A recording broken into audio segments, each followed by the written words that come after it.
Buongiorno. Welcome, folks. Welcome to Channel Other Doc. I'm Jim. I use he, him pronouns. And this is the premiere of our short campaign of Urban Shadows. Lex Talionis. It is an urban fantasy game that is powered by the apocalypse and set in modern-day Rome, Italy. We're going to be doing mostly our world buildery today for our session 0, as we sort out the various things that lurk in the various places, so we will dive into it. Let's go ahead and go around and say hi to everybody, find out who they are and who they're going to be playing. We shall start with Katy. Hello. Hi, I'm Katy. I'm going to be playing Serena St. John. We both use she, her pronouns, and Serena is the Hallowed. She's a social media influencer. I love this concept so much. I do too. for the Hallowed. That's so great. Very much looking forward to digging into there. And now let us move on to a new face, first time on this channel, Shauna. Hello. Hey, I'm Shauna, she, her, and I'm playing Mallory, the Tainted, also she, her, who has the worst boss imaginable. Oh, that's probably fine. What could possibly go wrong with the Tainted's employer? What could possibly?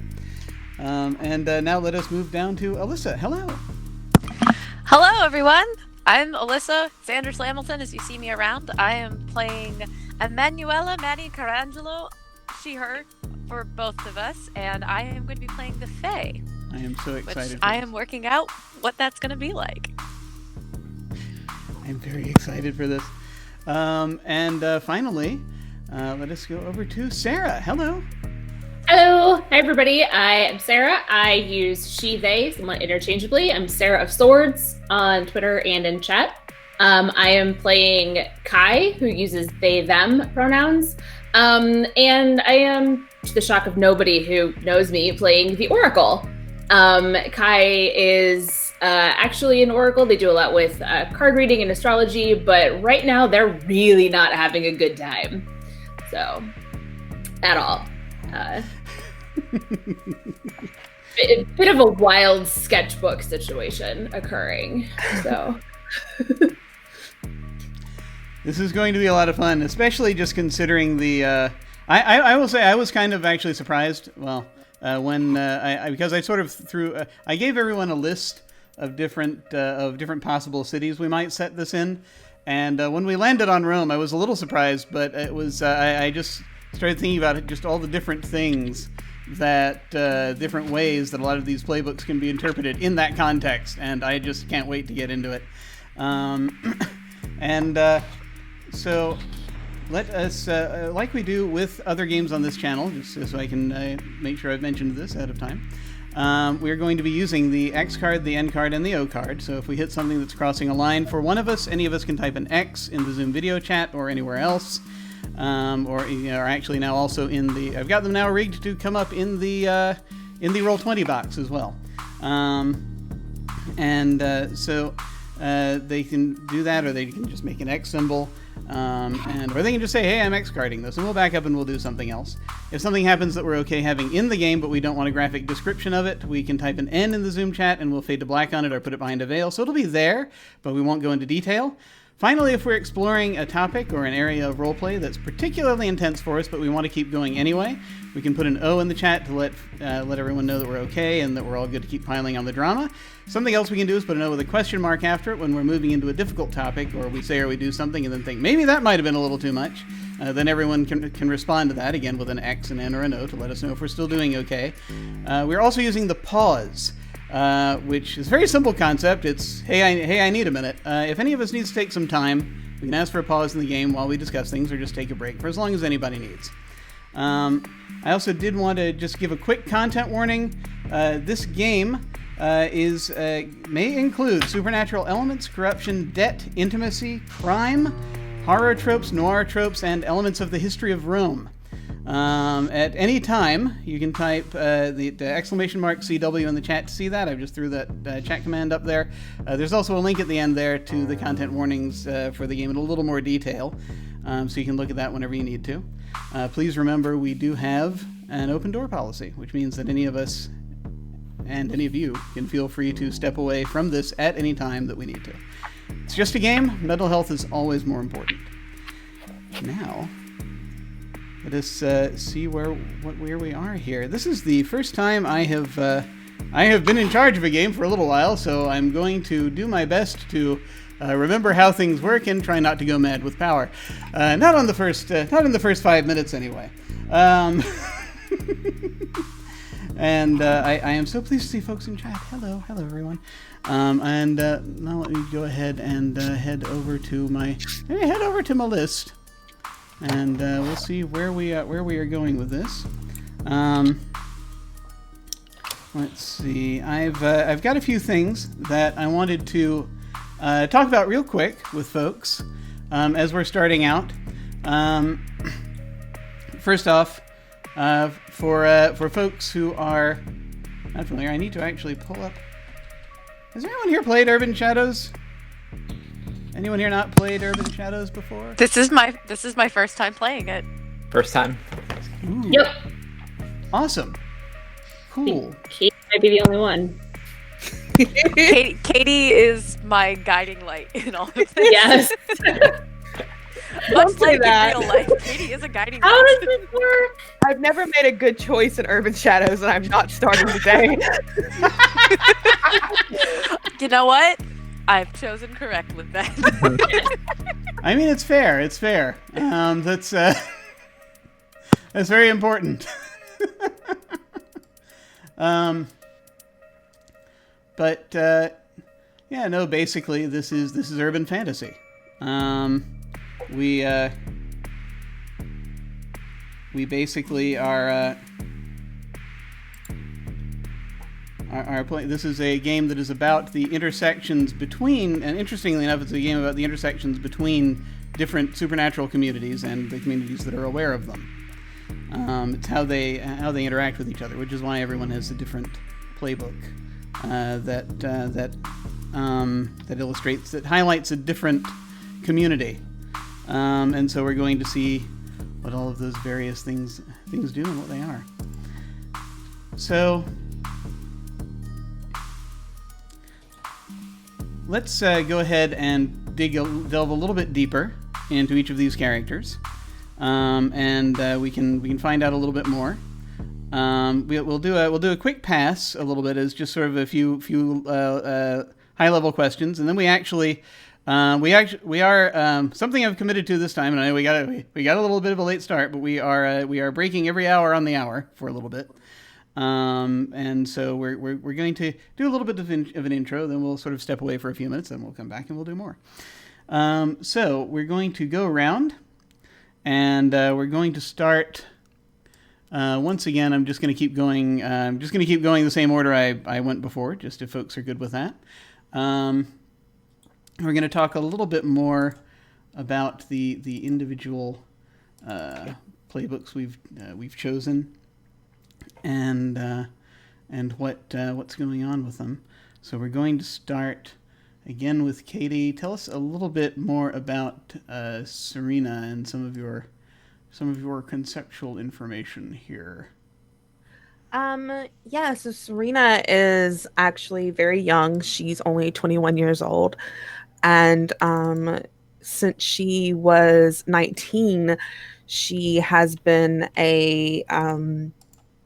this social media influencer on Twitter and Instagram, all over the internet. She is the kind of person that, like, brands send her their goods, and she, takes cute pictures with them and makes cute captions up and posts them so people will buy this brand's wares because she's hawking them, basically. And she isn't originally from Rome. She lives there because she thought that it was the perfect, aesthetically pleasing place for her photos. and that's how she came to end up in Rome. And she has amassed over 2 million followers, loyal followers to her brand, to this Serena St. John branding. She's she's beginning to break out in like her own makeup line, her own fragrances, that sort of thing where you start to put your own name on things, and that it's just really beginning for her. Nice. Excellent. And did you do pick a look and demeanor and all that? Yeah, I got all that. Yeah. So for her look, it's colorful, formal clothing. She wears very bright colors, very expensive clothes. You won't catch her in anything that's just like normal people wear. She wears things that brands send to her once, and then she hosts a giveaway for it or something like that, something to get attention. And her demeanor is it's actually it's a little arrogant, but it's mostly profane. She has a very, very like full of herself, profanity laden type of way about her that she tries to hide from her followers. But that's the real Serena. She's a very profane type of person. Nice. Very good. Let's see. Shall we answer a few questions? Yeah, of course. Perfect. Okay, so these questions appear on people's playbooks. So I feel you've kind of already answered who are you, but did you have anything else you wanted to say about that? Not really. She was raised in a middle class household. She didn't come from like a lot of money. She did make her way on her own. Like she lives in this communal living space with a lot of other social media influencers, but she's by far the most popular in this communal living space. And a couple of her like fans live there as well. Like they're very honored to be living in her presence, that sort of thing. But she's not in touch with her parents that much. She doesn't really have anything to do with them. But yeah, that's who she is, really. I just love the idea of a live-in like co-working place.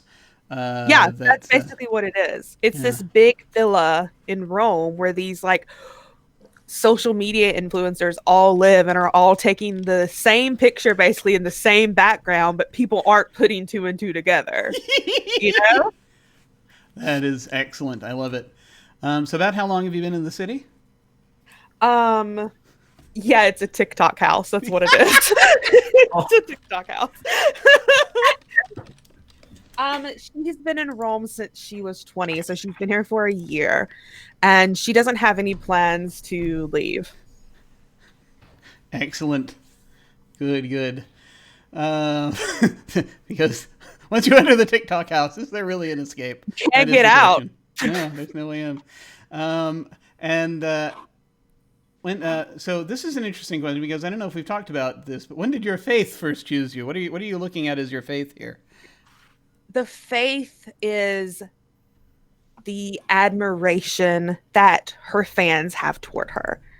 This like unwavering love and connection that her fans believe in her and this content that she pipes out to them constantly. And I think it didn't come all at once in the beginning when she turned 19 and started pumping out content. It did take her a little while to find her niche, which was appealing to younger folks and appealing to their sense of wanting to be independent and be on their own. And when she was able to appeal to that sense, that's when she really found her audience, and that's when her faith found her. When she found out that these people would do anything for her, that's when her faith found her.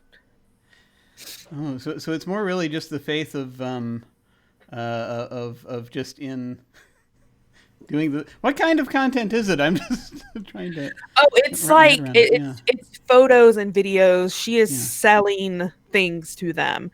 Okay. It is like those pictures of like, oh, buy this teeth whitener, toothpaste, buy this toothbrush, buy this soda, buy this body wrap, whatever. Like it's stuff like that. Cool. So I mean, so there are a lot of just sort of videos where she uses the products and Yeah. we'll sort of yeah. She's also selling this dream life that is really unattainable to the normal person. Like, I mean, you know what I'm talking about. You see these young people on Instagram living this perfect life out on a beach every day in a bikini, and you know that's unattainable to the normal person. She's selling that dream life. Awesome. Okay. Yeah, definitely. Wow. Okay. So then the notes. There it is. Reopen the thing. There it is. So many windows. So what hypocrisy do you hide from your flock? I think that in the last couple of months, she's become very,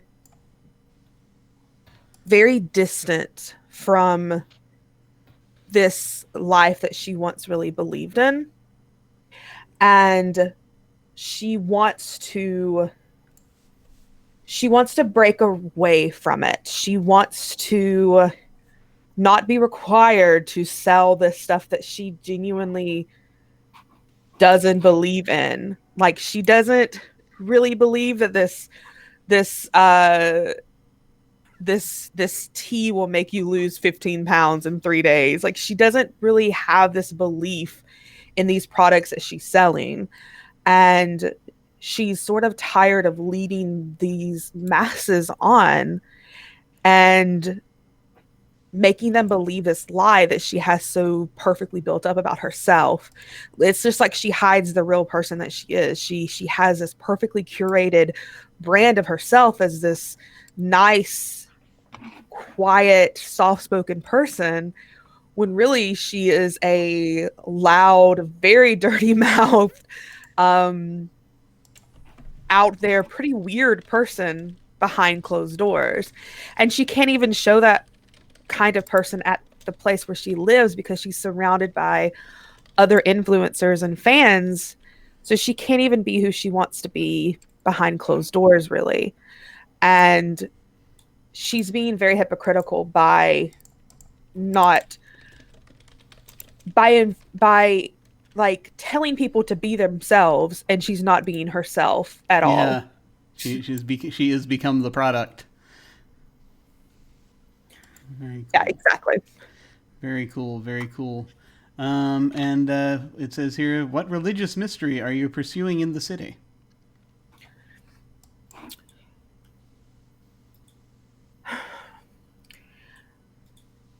I think, if this is cool with you, so she's very active on Social Blade, which is this website that like tracks your followers, and like if you lose them or gain them, it just keeps up with like all of your active your analytics. And I think recently she lost like 500,000 followers out of nowhere. Ooh.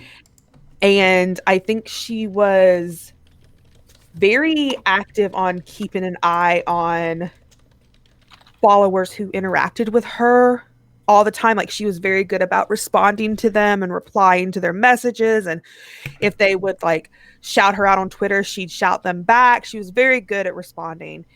And she noticed that they stopped responding to her. And she hasn't heard from them for quite some time. I think this has been like a couple of months. And so she wants to know what's happened to these followers. It's like 500,000 people. And she's not going to find 500,000 people, of course, but I think there's like a small, tight-knit group that always responded to her. And she wants to know what happened to them. So probably like 3 or 4. She wants to know what happened to this tight-knit group because it doesn't seem right. Okay, so So I just want to make sure I understand this. It was a tight knit group of about half a million people, or it was half a million. I think 500,000 people unfollowed her. That was Yeah. what spurred her looking into it. But then she noticed this tight knit group of like 3 or 4 people. Okay, all right. That always responded to her messages Yeah. and like always commented on things. They have gone missing. Okay. She doesn't know where they Excellent. are. Yeah. Perfect. Okay, great. So I see that we actually have hit 6. So I just wanted to ask if I know that some of us may need to leap up or so. I was wondering about the possibility of going on at least getting out some of getting to some of Mallory's stuff before we go to break. Would that be okay, or should we go ahead and just go to break now and then come back? I'm good either way. Either way. Yeah, either way, I'm actually okay in for 30 more minutes. Oh, okay, great. Okay. So that being the case, let's go ahead and let's go a little bit longer. Today is weird anyway. We got a late start and such, but Yeah. Cool. So let's go ahead and go over to Shauna then, and this is very interesting. Okay, very cool. As we head over to talk about Mallory, tell us a little bit more about Mallory, just in general, first to start out with. As far as like I said, Mallory's just a tired disaster of a human being. I think she got I didn't ask to be dragged like that, Shauna. Yeah. It's also me. Okay. But yeah, I mean, she's good at like the criminal aspect of like contraband, that sort of thing, and that's the only thing she's good at. She probably got roped into this whole demon thing because like she just took a few too many bad choices. She's very focused on instant gratification. That's just what gets her in trouble constantly. Nice. Very cool. Did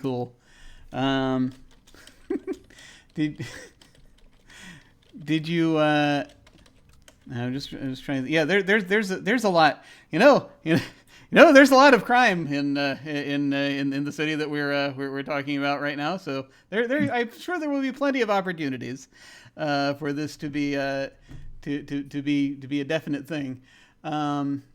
Did you pick a look and demeanor and all that? Yeah, yes I did. For look, it's transgressing and trendy. Trendy is what her demonic master like wants to have put on good appearances, even though what she would really want to just like not deal with any of this shit.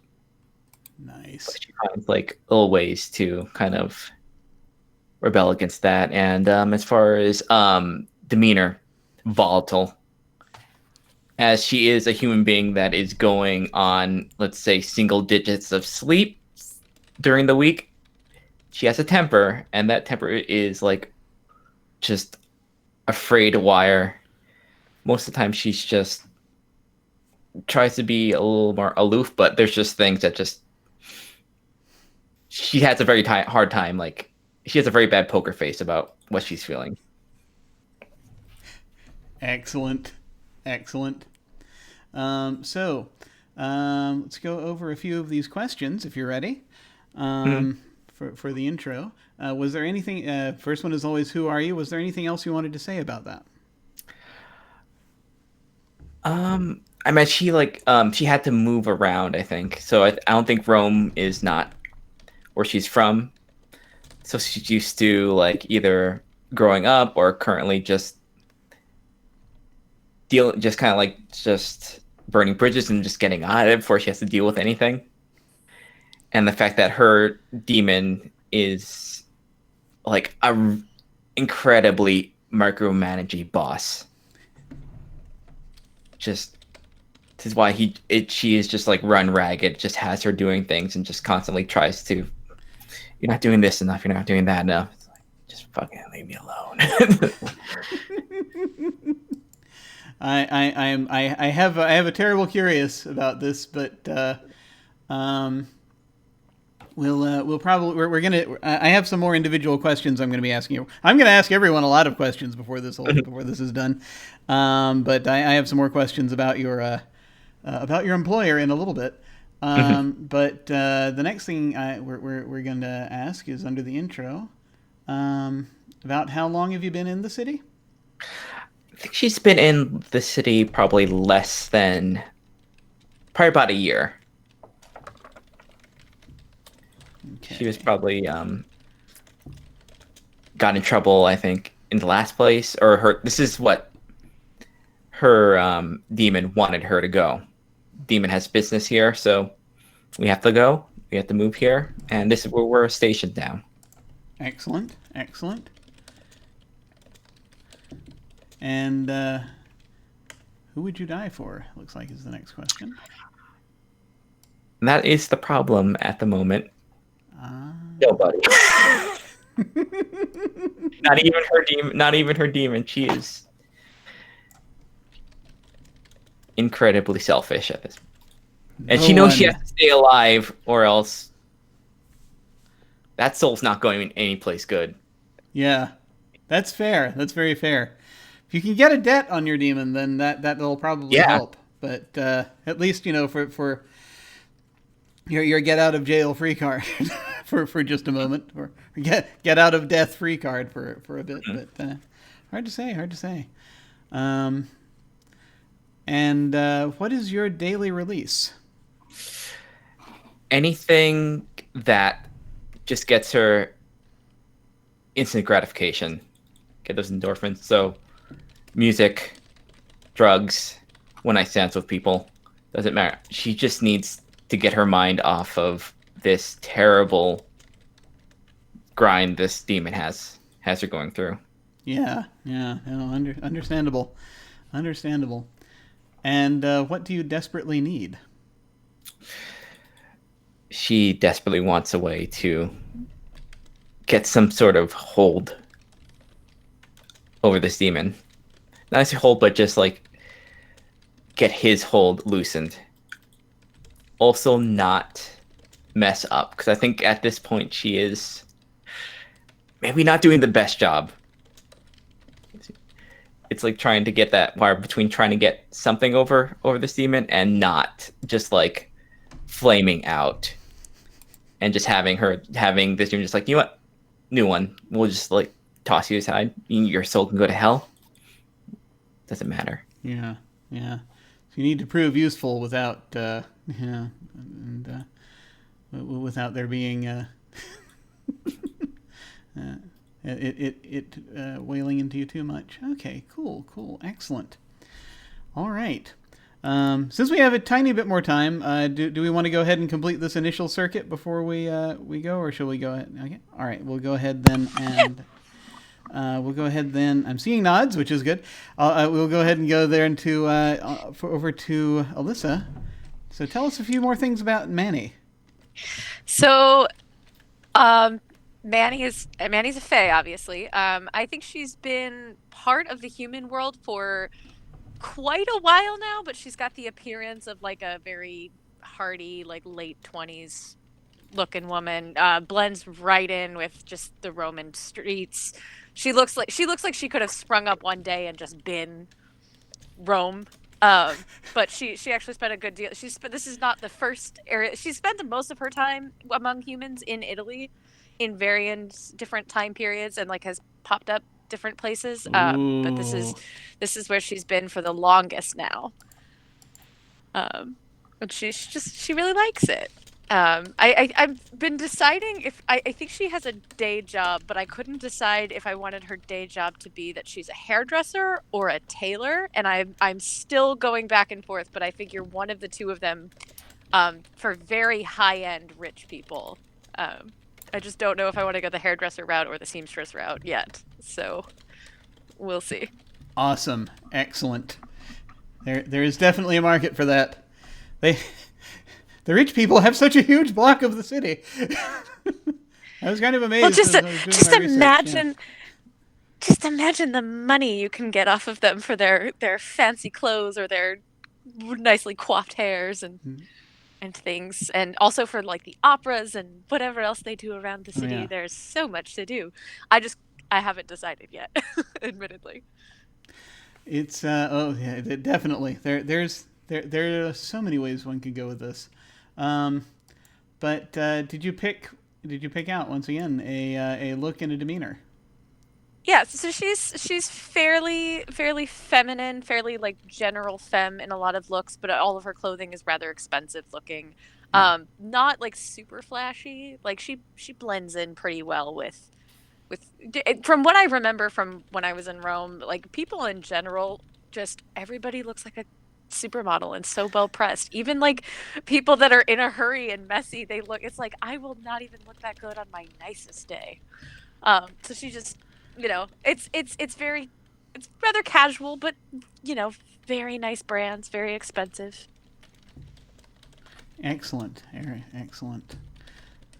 All right. Did you end up picking a demeanor? I think we're gonna go with eccentric, just because that is sort of the nature of the Fae. They are like it's blend-inable, but also excitable, little strange. Cool. All right, and so we're going to go ahead and leap to the questions. Was there more you wanted to tell us about Who Are You? No, I think that covers it for now while I'm still working it out in my head. Okay, cool. No worries. All right, and yeah, now you said you actually addressed this a little bit earlier, the question about how long have you been in the city. I guess how long this time have you been in the city? Probably about 5 years on this particular circuit. And it's looking like it could be longer yet, which is fine with me, but it's been about 5 years. Of course, now I'm terribly curious. Do you have some idea yet? And it's okay if you don't yet, but do you have some thought yet about how long you've been coming here? Probably a good 300 or 400 years is how I'm imagining it, like on and off in spurts. I figure the court is this particular fairy court is very good about rotating people for their terms of service, essentially, to spend on the court. And Manny is hoping that maybe her particular round down here will be longer than what it has been in the past. Even though, like, the last time she got to spend with humanity in Rome was, like 40 years. Yeah. But maybe this time we could just do longer. Interesting. Okay. Cool. And what do you love most about humanity? What they do with food. Just the creativity of food is astounding. Not Have that you ever fairies ate don't. bread, Jim? Have you ever seen bread? And there's just many types of bread. Manny is the kind of person that if she could live on bread and bread alone, that is what she would do. If there's a bakery in town, she's been there. She knows all of them, and they know her because she is a very good customer. Anything that is baked good, all the sweets, anything that involves just like the delicacy and creativity of baked goods in general, but especially bread. Oh. So you see, now you're taking me back. There was this time. I'm not going to tell a huge story here or anything, but there was this time I was once, very briefly, for about like a week and a half, I was in Italy, back in the 90s. My just a family trip thing.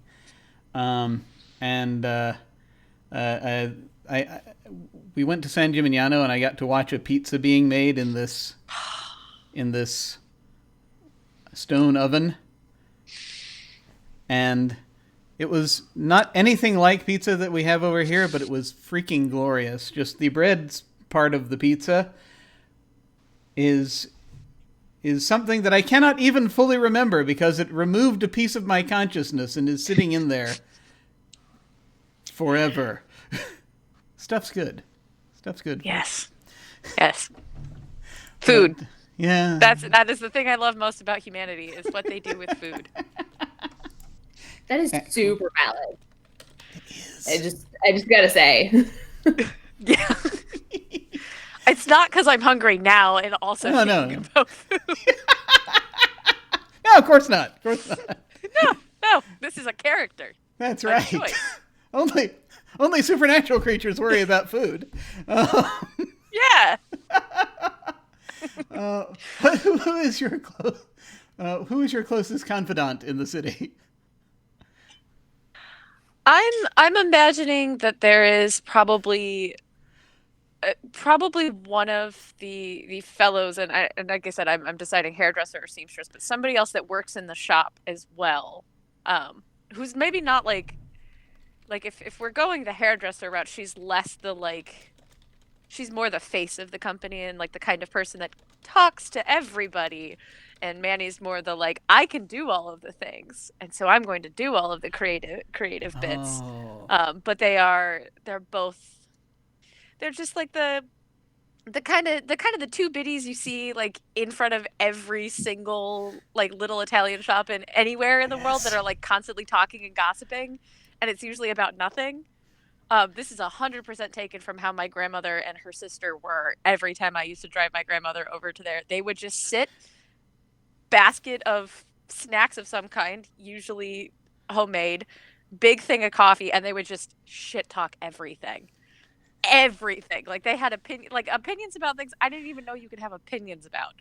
And I'm just imagining that Manny has a friend at the shop that is exactly like that. They know everything about everybody, and they can tell you anything you want to know about whoever, whatever, what they're doing, what they're not doing, all of it. I love it. I love it so much. Does she know that you are Faye? No. That has been conveniently left out of this story. It just seemed that one day Manny came to the shop, got a job, and that was, it was just immediate friendship. Excellent. I was just thinking about the relationship as you were talking about it with her being the face and you doing the work. As just sort of these old stories of elves and what have you that would come out at night and do the work of people in the shop. And that's actually also, there's a tradition in Rome about house spirits, if I remember correctly. I think that's where we freaking get that concept, possibly, maybe.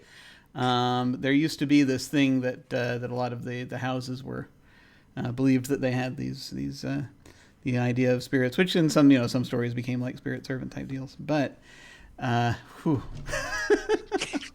I'm just gonna call her Gina, the closest confidant. And Gina is very much she's fine at doing the work. She's not as good. She's very good with the customers, which is what they like. Manny's fine with the customers. It's just she's a little weird.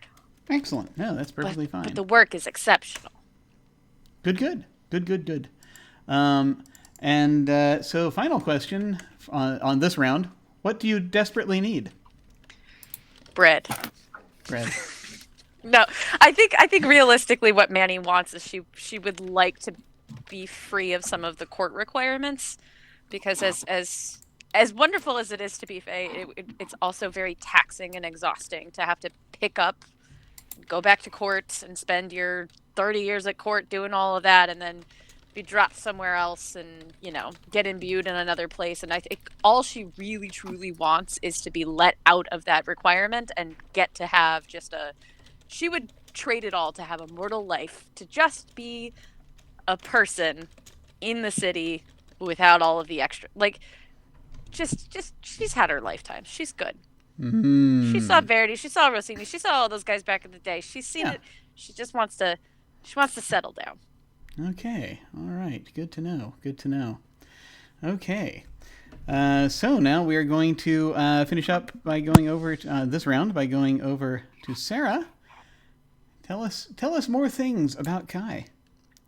Kai is not having a good time of their life lately. But that aside, they their day job is a fortune teller. This is not at all informed by my real life, this aesthetic at all.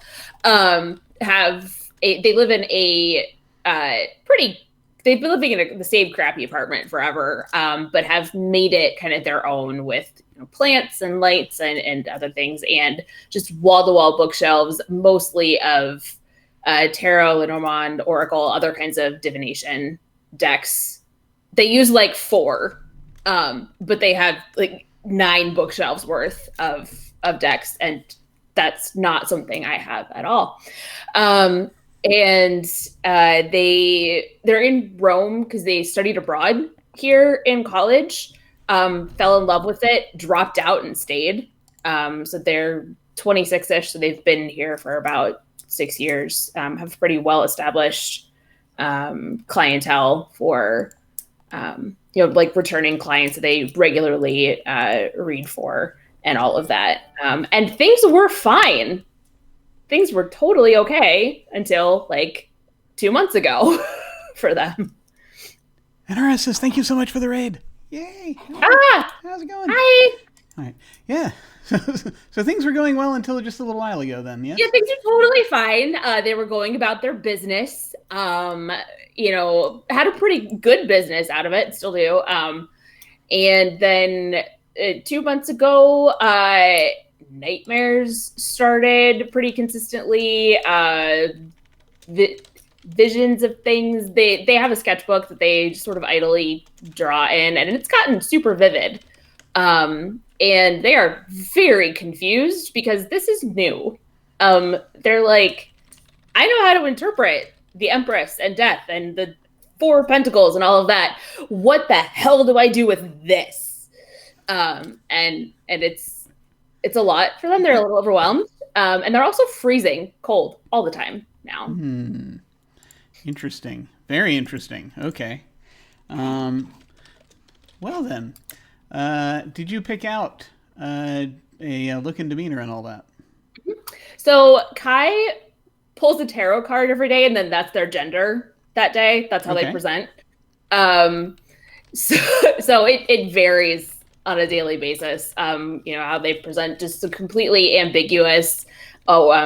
To super high femme to very masculine. Just really depends on, I shuffle a deck, I pull a card. Hey, it's this. How do I interpret that in fashion? And do that. It's kind of the look has gotten a little more bulky lately because they're cold all the time. So, put on an outfit that is reminiscent of something, and then you got to throw a sweatshirt over it because they're freezing. So it kind of ruins the aesthetic a bit, but they're warm, and that's the point. So, like gloves, scarf, hat sometimes, but always at least a hoodie, which they didn't need before all of the other nonsense started in their life. Sure. Demeanor, I would say, they tried really hard to stay with the soothing demeanor that they used to have. It trends paranoid now, just because, again, what in the world is happening? I am freaking out. I don't know who to tell about this if I want to, etc. So it's kind of a combo of the two. Very soothing when they're working with clients and doing any of that. Paranoid pretty much any other time. Ooh. All right. Very cool. So we're going to go ahead and go through your questions here. Was there anything else you want? Who are you is the first question. Was there anything else you wanted to tell us about that? They've been here for 6 years, so they're pretty familiar with Rome in general at this point. Speak Italian.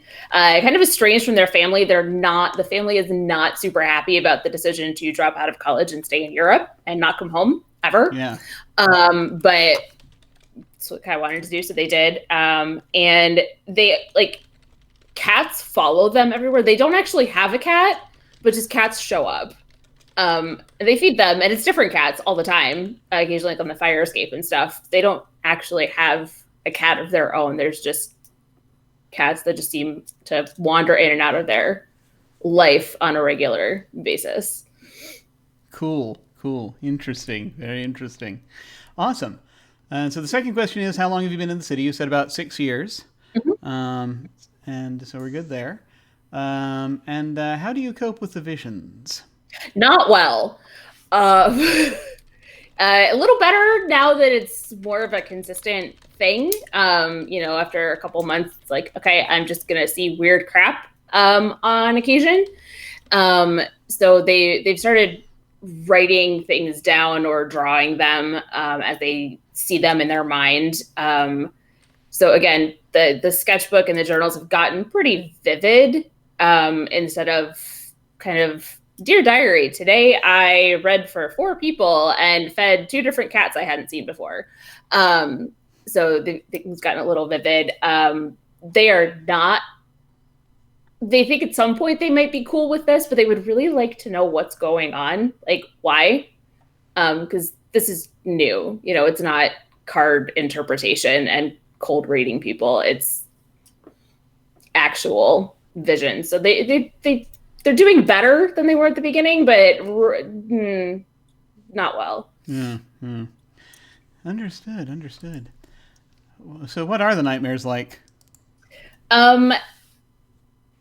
A bit like they live in a movie.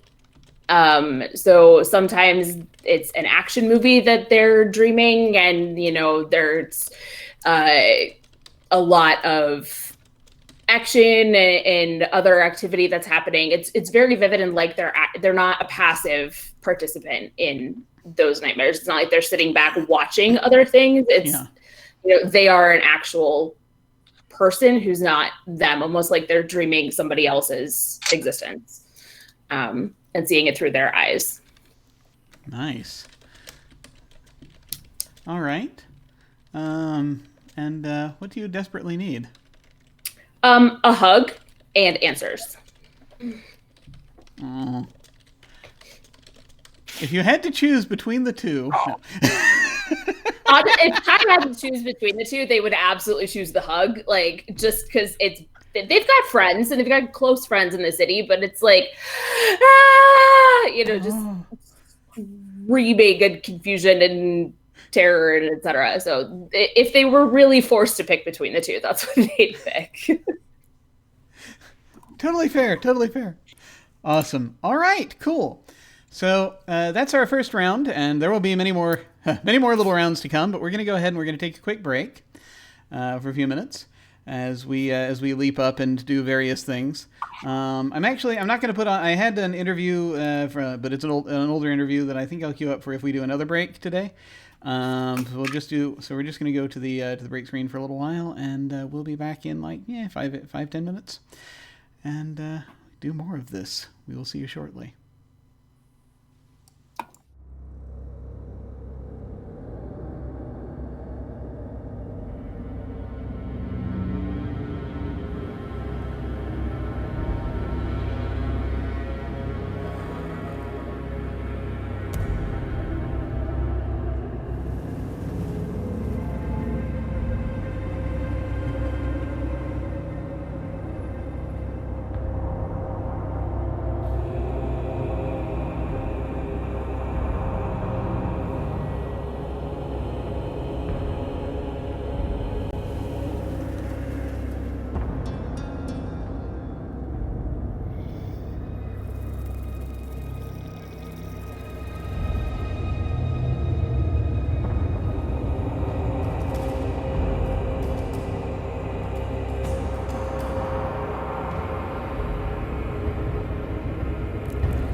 We have returned. Now, we shall talk about more things. And there shall be more questions that I have. Many questions. I am brimming with questions. So, I believe it is time for us to begin looking at the ways the characters will interact with each other. So that means it's time to go into depth. So... You said that with so much joy. Spicy. So we're going into debt by making friends. Is this just college? It could be. Yes. I mean, in a lot of these things, that's often how friendships work in in this type of literature. But we'll see. We'll see how things go. So, I'm going to go ahead and I'm going to go around. So we can bounce back and forth if we want to. It's perfectly fine. If you suddenly have an idea for two things, then do two things. It's perfectly fine. I'm going to sort of nominally, I'm going to continue going around the same direction, like one dead at a time. But if we can, feel free to break that order if we want to. There are no rules here. So going back to Serena, just to kick things off. Do you have a candidate for? You have 3 debts on your sheet. Do you have a candidate for any of them? Nope. I was just going to read them and see if anyone wanted to jump in them. Awesome. That'll work just fine. Okay. Go ahead and read one out. So my first one is: you destroyed or banished something or someone important at the request of another character. They owe you a debt. I did think that this one could maybe be Mallory, because Mallory's whole job is working for a demon patron. Mm-hmm.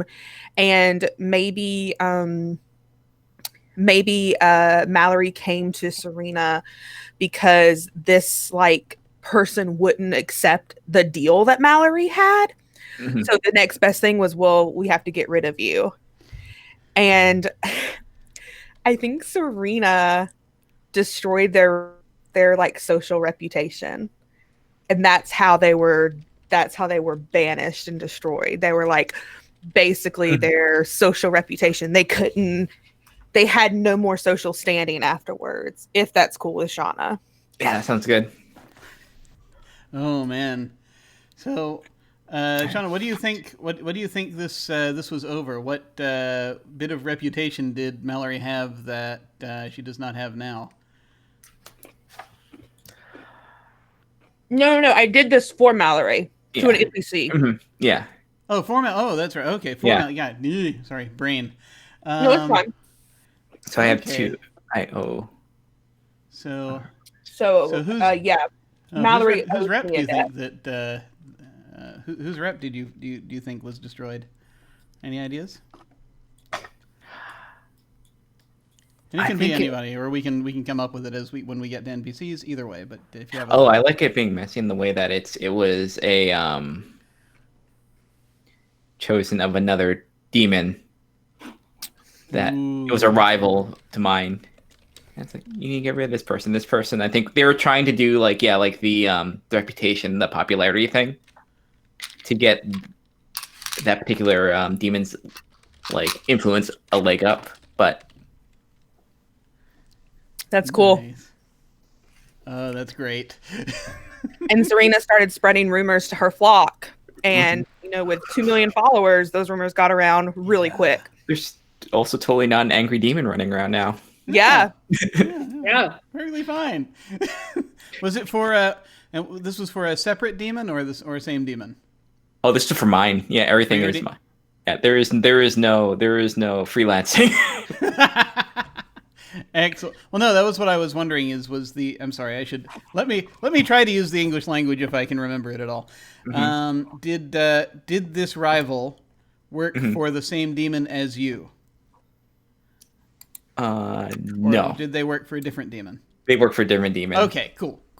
Yeah, I think maybe for this is a weird hotbed for activity. Oh yes. Well, there's so it's it's big time stuff. Oh yes. there's quite a conflict going on, and This is- I think that we're gonna dip our toes in soon. I have some ideas, but I'm bottling those for now because I want to see what you folks do first before I start throwing out all of this suppressed urban fantasy from the 90s onward. But anyway, let's see. So actually, then I'm gonna hop over to you to Mallory for a moment. Do you have a debt on your list that you would like to address? I think I'll do the same thing and bring it up to other people. Okay. You're protecting someone from a dark power. They owe you 2 debts.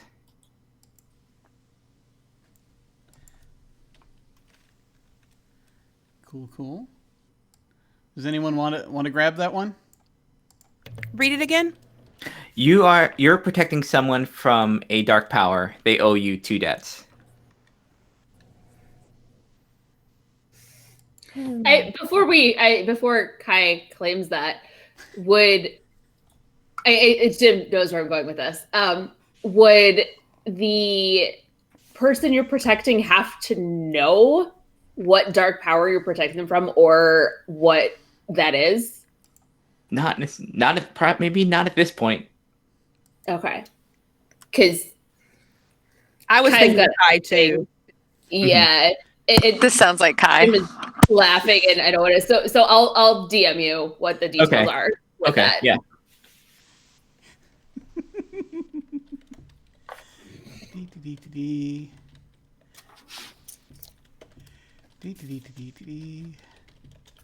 I should mention that for anyone who might be watching and wondering what's going on, I'm not going to tell you, but there's a. But I will say that I received some information at one point not too long ago from Sara about Kai and the whole manner of the whole being an oracle thing, and I'm delighted by it, utterly delighted. But anyway, let us go ahead then and head down for Manny. Do you have a debt on your sheet? you wanna All talk right. about? All right, so the first one on my little debt list is someone broke an important promise to you and swore they would make it up to you. They owe you 2 debts. So I leave it to the group. Who would dare break a promise to the Fae? Oh, that's a bad idea. Oh, This is- God. Yeah, This is but maybe you swore you'd make it up. This is a bad idea. this is maybe Mallory. I think This sounds Mallory yeah. just has to just like, you know what? Nah. What can be worse than giving out? You know, can't be that bad. Mallory, It can't be that bad. No, not at all. Oh no, it's never bad to break promises to the Fae, but that means that you owe me 2 debts. Yeah. What kind of promise do you think this was? Ooh. I imagine that your demon is if he blends in with the normal society, he probably frequents the shop that I work at. Mhm. And there is a good chance that it was something related to like making sure that he got his order. I think we're gonna go with the tailor because that does afford the greatest opportunity for money and screw ups. I'm if it's good with you, I'm imagining that he put in a very, very expensive order for 2 very, very expensive suits, and you came by the shop and it's like, this is not the normal person who picks up things for the demon guy. Mhm. If you ruin these in any way, like there's going to be hell to pay. And it's like, yeah. And it's like, do you promise to take good care of them and bring them to your employer Yeah. and let us know when they get there? Yes. And then I don't know what happened, Mallory. What did you do with the suits? I think she just like lost them. $6,000 a piece suits. That's before tailoring. Hmm. $6,000 a pieces. That's a lot of money to lose. Like maybe she was preoccupied on a job, and like this was just something that she like misplaced during like that. It's like, Those are not resurfacing ever. They are very On expensive. the roof of the car, and now they're Yeah. gone forever. Yeah. Somebody Like some somewhere. emergencies, like some emergency with whatever like thing my demon was bothering. Like, all right, I gotta deal with this now. This is messed up. Yeah, it's like roof of roof of car, or the car is gone and the thing just like got something bad happened to it on the job It's a lot of money. due to her being probably fairly careless.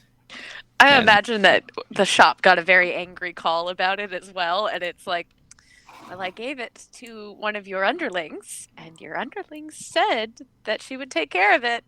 She made a promise. Oh. It was like you said you. I imagine that you're pretty like pressing on this thing. It's like yeah okay yeah. I'll No, you swear this is a promise. This is yeah. Okay, Okay, I gotta pinky. go. Hold that your pinky. Yeah. Okay. All right. Well, you know what? She All wasn't right, like, honey. Godspeed. I gotta be. It's like I'm late. But whatever. This will get me. Imagine. All right. This is fine. This is fine. Yeah, it'll be just fine. Excellent. Okay, so over to Kai. You got a debt you want to address? Just before I pick, are we gonna hit all three of them? That's or... my plan. My plan is to do all three to get a nice web going. Okay. Just before I like started at the top, I wanted to make sure it wasn't like just pick one. So I have, again, just gonna throw it out to the group. Someone helps you understand your dreams and visions. You owe them 2 debts. I would probably like that one because the next one that I have, I think matches up with Kai. What is it? Someone comes to you often to confess their sins and seek forgiveness. Tell them what solace you offer and ask them if they are comforted by your offering. If they find your efforts sufficient, they owe you a debt. If you come up short, then you owe them a debt. And I think those two match up really well. I think they do. Yeah. Because it's to you if the solace works or not. Yeah.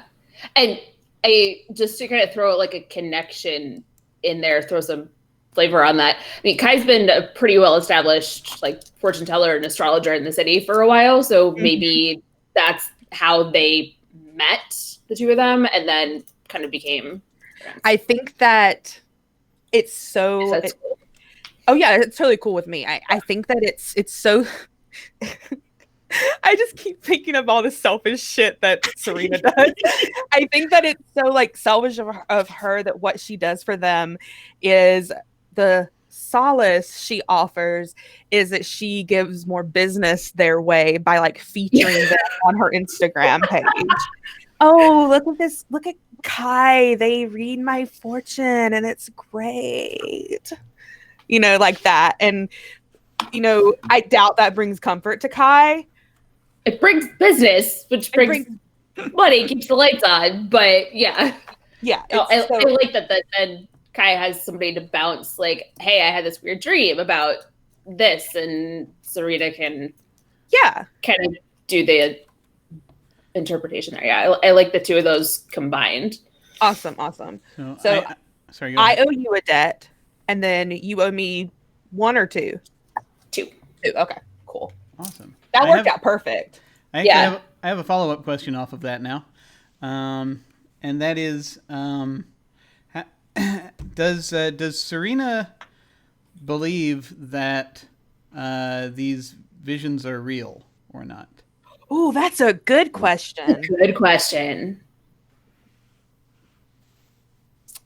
Oh my God, Jim, that caught me off guard. That's a really good question. I think Serena believes in Kai, believes that Kai has talent and that Kai knows what they're doing. But I don't believe that Serena believes they're like all apocalypto, that they're that deep of visions. Does that make sense? Do you know what I'm trying to say? Yeah. I think Serena believes wholeheartedly in Kai, not so much their visions. Gotcha. Cool. Yeah. Cool. And my other question is a more shallow one, slightly, in the relative scheme of things. Mm-hmm. Oh, I was just going to ask, Katy, can you repeat the connection debt that you have that tied in? Someone comes to you often to confess their sins and seek forgiveness. Tell them what solace you offer, business basically, and ask them if they're comforted by your offering. If they find your efforts sufficient, they owe you a debt. If you come up short, you owe them a debt. So I owe you a debt. Okay. Interesting. Okay. Has Kai ever appeared on your what sort of medium does Serena use for this? She's mostly Instagram. She does have Twitter, but like Instagram's like the main 2 million big time. Does Kai ever show up on your Instagram videos, or is it just the products? Would Kai be comfortable showing up on? Mm-hmm. Yeah, then she would put Kai on. She'd put them on there. Yeah, maybe like they do every so often. You feature them, and they do an Instagram live reading for your followers, like that. Yeah. Excellent. Cool. Interesting. Where am I writing things down? Over here. Let me do that. I just need to make a little note of that.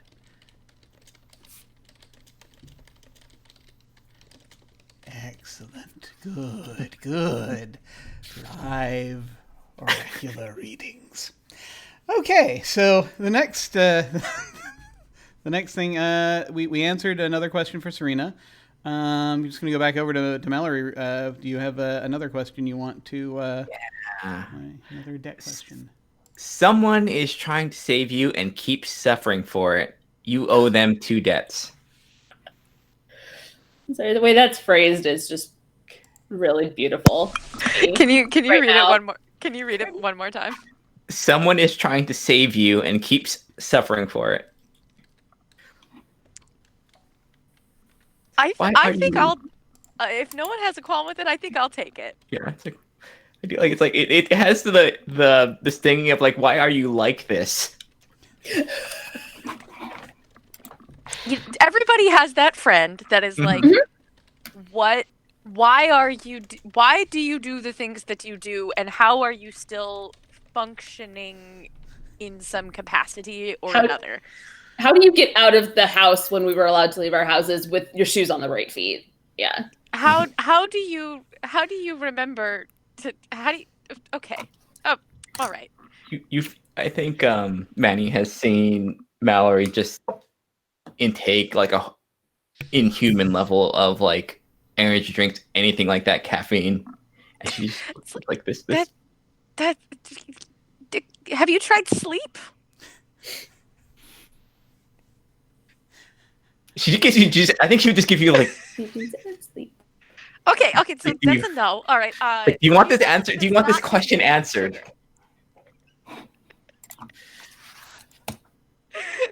Yes. On top of everything, yes. On top of this, yeah.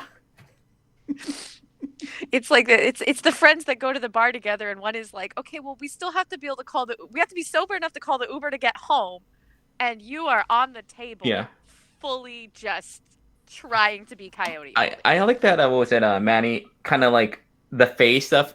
I think operates similarly to like the demon stuff. I mean, just like this person is just like running through this like a disaster. There's no idea she has no idea what she's doing. It's like if you weren't already invented to a demon, it would be fun to have you like work with the fairy court, because we could help you. But I don't think I could mother this enough. But I want to. Instinctually, I want to. I have a question for Alyssa. What court are you from? I've been thinking about that. I'm thinking, since Manny's kind of a sunny-ish person, I was thinking like it would be fun to be a spring court instead of I am generally an autumn and a winter person in general, so I think it would be kind of fun to be more of a spring, kind of a brighter side of things. Yeah. Yes. Okay. Cool. Yeah, that I'm gonna. I also will have more questions about that in the near future. But when I get into I have some questions about how does everything work that I'm going to bounce around with everyone because we pretty much get to make it up. But yeah, totally. No, that's interesting. That's interesting. Okay, so now also back to Manny. What is your next debt question you want to tackle? You are keeping something hidden for someone. They owe you a debt.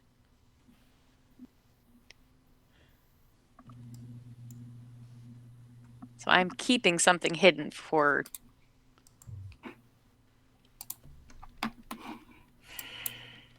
I see Katy thinking. I'd like this for Serena. I'm just trying to think of what it could be. I was going to say, this feels like it's the right one for Serena, but I don't know what it is I'm keeping hidden for you. I have an idea of some type of burner phone, but I'm trying to think of what it would represent to Serena. Oh my God, what if you keep all evidence of her past before she became an influencer, before she was 19? Like a folder, everything. A folder of like birth certificate, pictures, pictures with her family, like everything that she had with her when she came to Rome. Do you have an idea? Yeah, Jim? Anything that doesn't fit the brand, Manny probably has it. I have a slight idea here. Tell me. That I'm wondering if maybe, because between the fairy realm and Earth, it is possible for you to end up in a number of places. As you've said, you've traveled fairly frequently. You do keep coming back to Rome. But I'm wondering if it is possible that Manny might know Serena's family from before. Oh. I think it's a distinct possibility. Because I'm imagining that this particular stint in Rome is like the last trip she had to the fairy court was unusually short because she was able to talk them into just send me back to Rome. There's nobody in Rome right now. Just send me. It's fine. Like I'll come back. Like, oh, I miss you guys too. It's so nice to see everyone, but I'll go. It's fine. I'll sit in. But I imagine she knew Serena's family. Like, she probably didn't, like, there's probably a gap in the time that they would have known each other, but it's enough that it's like there's an established like rapport of some kind that keeping all of the details of Serena's life before she was an influencer, keeping it private it all kind of makes sense. Yeah. It's like an auntie that you're, Yeah. Auntie Manny helps out. So it's like before you popped back to the fairy realm, it was that like maybe Serena was like a kid, and then you come back and she's an adult, that kind of deal. Because I think it would be very bad for Serena's image if all of that stuff leaked out, that she never had this like gifted silver spoon in her mouth type of life. She wants that. Her flock and her reverence is all about her image, and so if Manny is keeping that secret for her, then that definitely is debt worthy. Yeah. So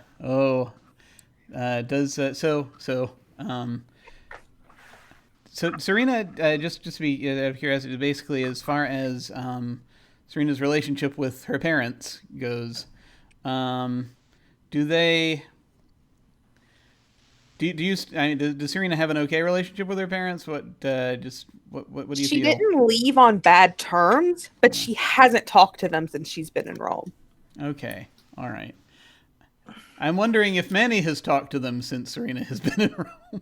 Oh, yeah, weekly. And I don't think Serena asks questions. Like, Serena just assumes that Manny gives I'm updates. taking... Honestly, anything that, like Serena's got a life and an image, and like anything that she wants her parents to know, Manny knows. She passes it on. It's in the gossip machine, so she just takes care of it. Brilliant. Yeah. Okay, great. Cool. I love that. And everybody needs an aunt that like knows too much and is like on the level. Yeah. You're in a dangerous position where you're like that with a bunch of disasters. It's all right. It's fine. And stand by, blocking a sales butt. But Jim, I want to be famous. Don't you want? Do you want to be famous?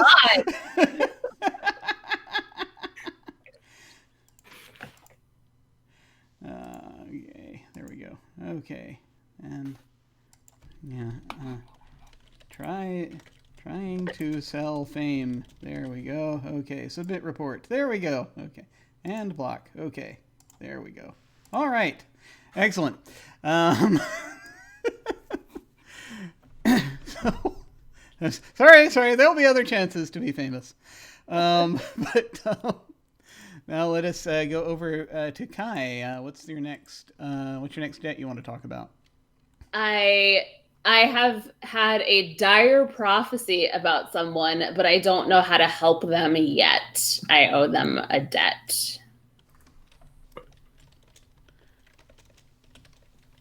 I'll also throw out that my other one is that I'm helping someone realize their true potential through my visions. So, yeah, I don't know if we're doing like everybody has a debt with, everybody or however we want to do it. But I was thinking if Alyssa's up for it, that to give Manny the dire prophecy one, because that just kind of tracks with, let me get away from the fake horde a little bit and all that. Yeah, I'm good with that. Okay. So this is for the dire prophecy? Yeah, So so I I've owe had you- a dire prophecy about Manny. I don't know how to help them yet, and I owe her a debt. Oh, okay. Because I've had the prophecy, but I don't know how to help you. I don't. Do you have any thoughts about details about this prophecy yet, or would you like some time to work on that?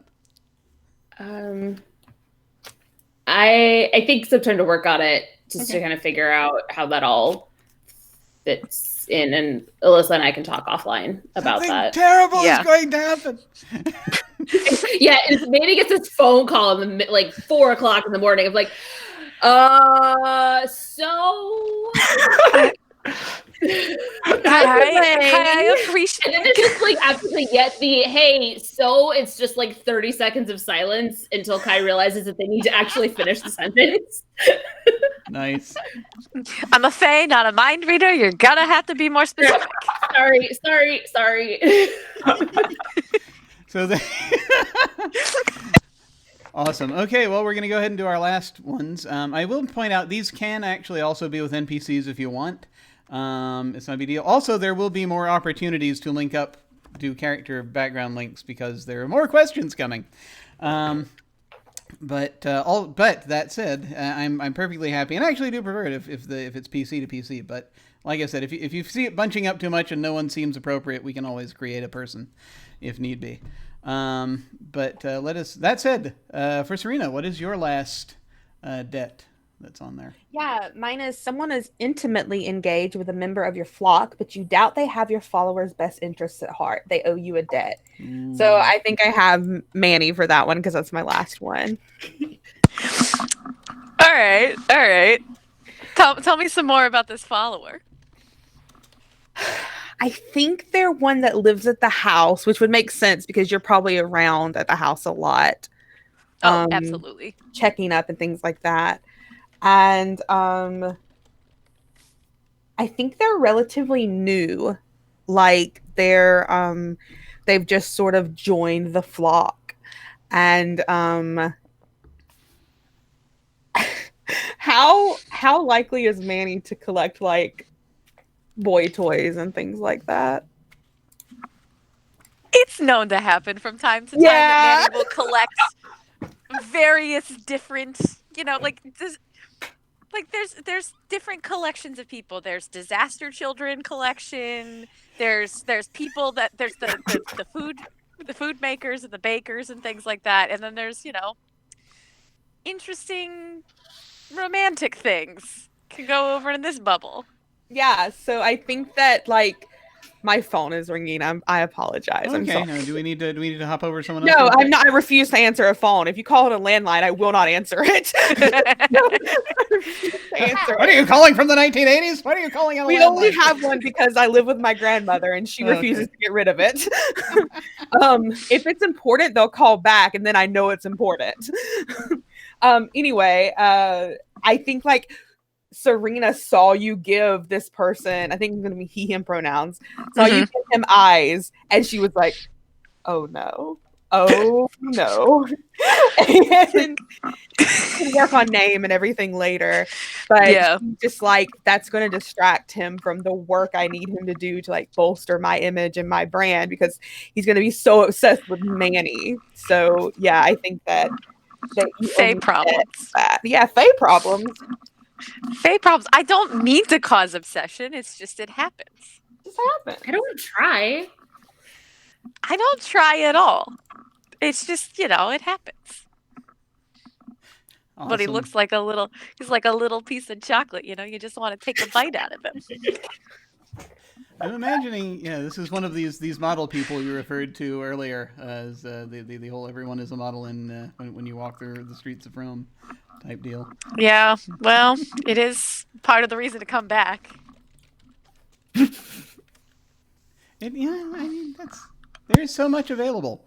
There's a lot in Rome that is worth exploring and taking in, and this is just a new delight. Absolutely. Excellent. Well, so for Mallory, what is your final debt? My last one is you have a demon patron who holds a contract for your soul. You owe them 3 debts. Yep. Good. It's all good. It's not dangerous. It's not bad, but you have a demon who has a contract to your soul, and you've also broken a promise to a fae. I don't know what this fake stuff is. Can't be that bad. Can't be that bad. Well, do you have by the way, have you had any thoughts about your demon patron? What kind of demon this is?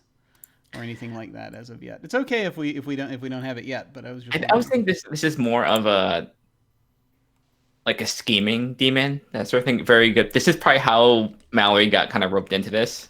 It's like she is not good at this. And I think this demon needed someone to kind of that can take care of themselves, I think. Okay. And do the job rather than someone that's good at necessarily planning. Kind of a manipulative kind of muscle for this demon. Okay, so this is demon's kind of a sort of a scheming, manipulative, Mephistopheles type. Mm-hmm. Okay. My favorite kind. Okay. Mine too. Excellent. So we shall come up with more details as time progresses. Mm-hmm. For Manny, what's your last one?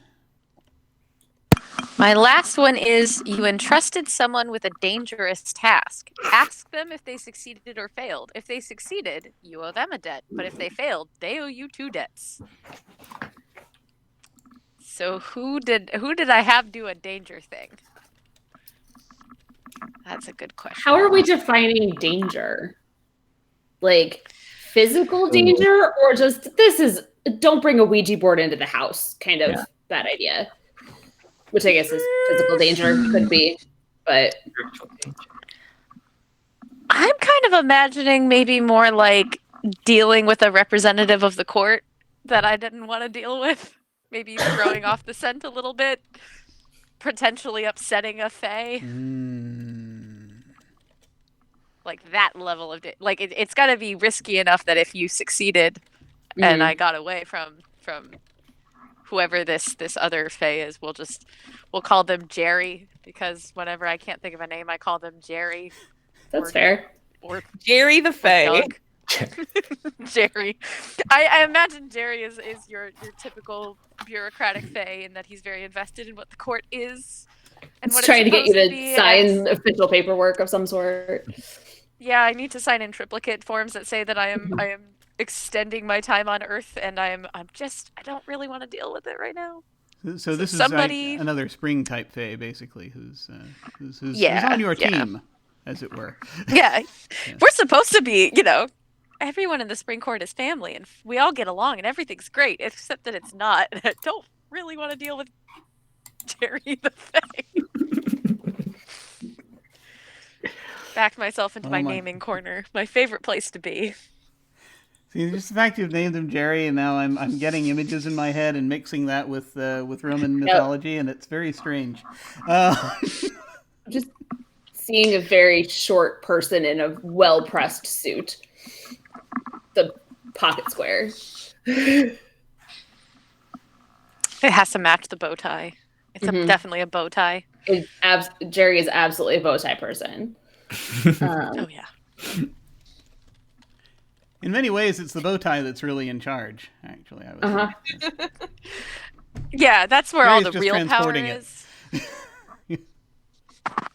I have an idea that Kai takes that one because somehow Jerry showed up in the vision, like as a side character. And so they like intercept it. Still don't know what the heck vision is of any sort in relating to you, but intercepted Jerry and like, successfully got them off of your trail because they showed up like in the crowd scene of vision. If that, I like that. I like that. So then I'll owe you for getting Jerry off. I like the idea of like you owing like Manny owing Kai a debt, but not really knowing why. Like, just because Kai doesn't know. Was that Jerry? Yeah, it's cool. It's cool. It's totally fine. Remember the thing I told you about? Because I don't morning really the other day. Like, don't worry about it. It's cool. Nice. Cool. Because I didn't really want to talk to him. Yeah. Didn't want to talk to him. It's important. Also important to note, I should have said this at the top, but do please note down when someone owes you a debt, because that is the thing you cash in to get closer to advancing, potentially. I've been writing down story details, but not necessarily who owes whom thus far. I may go back and take a look to kind of fill that out if I want to do something with it. There is a part on your character sheet for it. Yeah. I have a lot of few debts. Yeah. But then finally we would go over to Kai. What's your last one? Your last debt? I have you are helping someone realize their true potential through your visions. They owe you a debt. Mm-hmm. Throw that out there. Anyone who wants it. It feels a bit Mallory, if I'm honest. Yeah, I think I was thinking about. I was thinking. Yeah. Someone please. Yeah. Like, it's gonna be okay. Yeah. We'll get there. So what? Sorry, go ahead. It's like, have you seen my day? My day. What's the thing is that something I've noticed is that so for Mallory, who I think doesn't feel like they're correct me if I'm wrong, doesn't feel like they're going anywhere, and has is only good at this one thing. I'm wondering if Kai's vision challenges that at all. I was wondering what Kai sees in Mallory that is a greater potential. I'll think about it and kind of maybe again work with Shauna off screen on figuring some of that out. But I think I feel like it ties back into that first debt that Kai owes debts to Mallory, because Mallory is helping them. Yes. Or there's some debt, I don't know where it tied into, where Mallory is protecting Kai for something dark power. Yeah.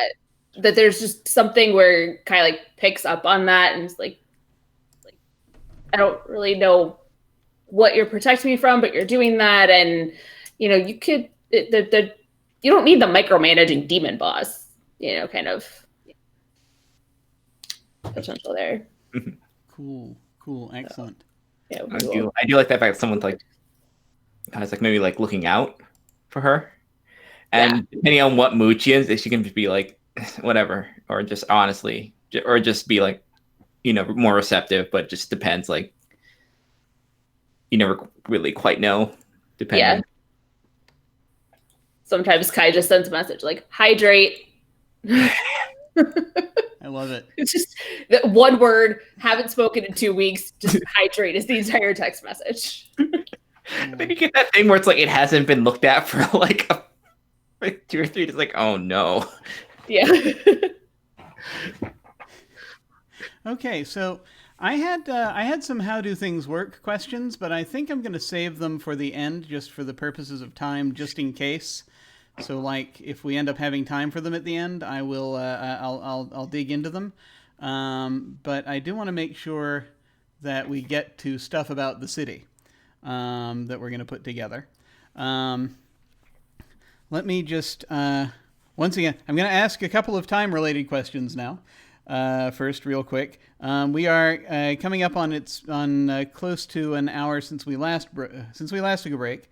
Do we want to take another break, or do we want to keep going for right now? Is my next question, because I'm good either way. I just want to know. I'm good to keep going. I'm good to keep going. Okay. We can keep doing that. Let me also, just to be sure, does anyone, just so I can make sure that I'm doing this in the amount of time we have, does anybody have a hard stop at, for me it's 8, it's in about 40 minutes from now. Does anyone have a hard stop, or is there wiggle room for folks? I don't have a hard I got wiggle room. Yeah. Okay, cool. I'm not going to try to take us horribly far over, but I just wanted to see kind of where we are with it. Okay, cool. So, Rome. Rome is a ridiculously long history, and has a number of districts. We actually did this thing here. I'm going to show the map real quick because I have it available. There are about like 15 different zones, I think, right now in the city of Rome. This map has about 11 of them. And I went ahead and put sort of general, very vague descriptions of things. And I'm not going to necessarily ask you to pin things to specific locations unless it seems interesting. But it's there for reference if we want to throw anything down in a specific place. There are the way that something that second edition Urban Shadows does. Right now we're using first edition, but I'm going to introduce some things from second edition that I think are going to be interesting to do. I'm going to do we're going to do sort of like circle status a little bit, which is it's essentially just how high up you are in your various. It's in what in first edition is called factions and second edition is called circles. And then they use something else to mean factions, just power groups. To try to make things easier, I'm just going to be using like circle and faction interchangeably because they're effectively are going to mean the same thing for our purposes. But just for what we're doing, make things easier. So I wanted to generate some points of interest in the city. I wanted to generate some NPCs for connections, and then I want to assemble what they call a hub, which is a location that is important to all of the factions, basically all of the circles. In this case, narratively speaking, we'd need it most to at least be important to Power and Wild because of how the character playbooks ended up. But it can also be important to everyone else as well. Also, the importance of generating NPCs for I'm gonna lean into us generating it first when we do NPCs for Night and for Mortality because. That's again, you're going to need to be able to interact with characters like that as frequently as you interact with other characters for purpose of advancement. But first, just a brief, very briefly, Rome. we know about ancient Rome. There are a lot of there's a lot of media out about it. The early Empire period is very popular. Julius Caesar down through Nero. There were a number of emperors after that. Then various Goths happened. Then by that point, you have Constantine, you have a turning point to Christianity, and you have a lot of, and then so you have the popes become what's important in Rome, and it's really power is shared. The popes are juggling power between various invaders and other folks that sometimes the city belongs to 3 different parties at a time. Eventually, over time, the popes get much more powerful and rich. They do things directly to the city. They have a lot not only of just buying power, but temporal power. They shore things up a lot. Things that stays that way. They encourage a lot of art and other things to come into the city over time. Renaissance happens, and more and more luminaries start coming to the city, building it back up in many ways. Because in many ways, after it had fallen. As there's always this idea to try to get back to Rome as it was, which never happens. Then of course you have more invasions by various folks. Some of a Napoleonic bent, some of a fascist bent later on. Those are more homegrown. Then we end up at this point. You've got. The church no longer has quite the temporal power it has, but it is still a major freaking presence around there. But then you have a mayor and various representatives, essentially. And that's a very, very brief, horribly compressed history of Rome. So Rome is still the capital of Italy at this point. It's there are multiple organizations that Rome is sort of, as far as when I say organizations, various geographic regions that Rome is considered the center of, and not just Italy. So it participates a lot in international politics, that kind of deal. So there's a lot there. But no matter where you go in the city, you're gonna find ruins. No matter where you go, there are some that are major big ones. The Colosseum, the catacombs. There are catacombs everywhere in the city, actually, but there are places where they're concentrated. As well. And you'll find museums all over the city. You'll find hotels all over the city, that kind of thing. So basically anything you need about, residences, you'll find different things in different places, but there, people live everywhere and do things everywhere in the city. So, I would like us to each generate or have an idea for a point of interest. And now, what I mean by point of interest is this is a place or perhaps it's a tradition, a thing the people do, just some sort of feature that is interesting to your characters of this city. And you can, if you want to place it somewhere, you can place it wherever you like. But if you want it to be related to something that we already know about, like a monument or something, we can totally do that too. And so that's basically what we're looking at. It's a thing of interest that perhaps might be helpful to the plot later. And of course, this is a thing of interest that it can be supernatural if you like, but it can also be mundane. Does that make sense? Sort of what am I looking for? Okay. So we'll go ahead and go around. Well, actually, we won't even worry about going around necessarily. Just anyone who has an idea for a thing that they would like to see possibly being in Rome in this little campaign. What have you got? I want in Nomentano to have Serena's place of residence. I feel like that should count as a holy, to her, it's this place that's aesthetically pleasing, but to other people, that is a holy residence. That's where their idol lives. And I want that to be and I feel like there will be a lot of scenes there at her place of residence too. So I want that to be there in Nomentano. I like it. I'll do a little digging and see if I can come up with some interesting candidates for descriptions. You said it was a villa, if I recall. Not like the best villa, because Yeah. it does say in the Hallowed playbook it's not the best sort of living place. Yeah. But I like that idea that she's like, oh, I'm normal, just like all of you. I live in the best thing, I don't have the best house. Yeah, but it is a villa, like that, probably the most normal. It's probably way out of like just your everyday Joe's price range. Oh, well, yeah. And the interesting thing also I think about Nomentano in particular is because I always sort of imagined that that's where a lot of the local students hang out. Mm-hmm. A lot of the local young people. You've got the American students, the ones who are visiting students, are usually across the river in Trastevere.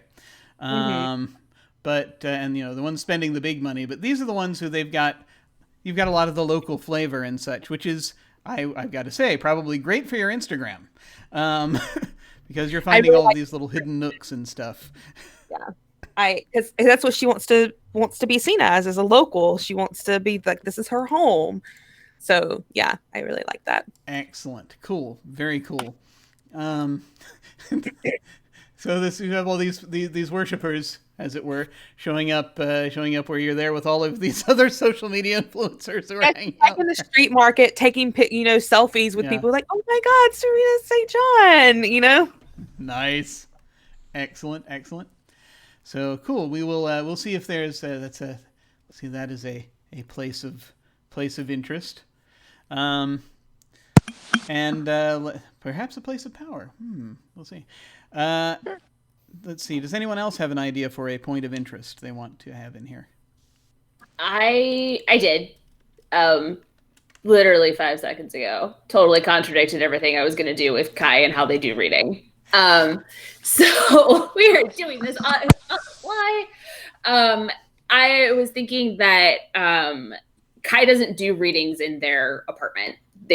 It's not mixing business and home. So is it possible that in Old Rome there is some sort of decommissioned church that is now being used for, like, people can rent out spaces for businesses or things or whatever, and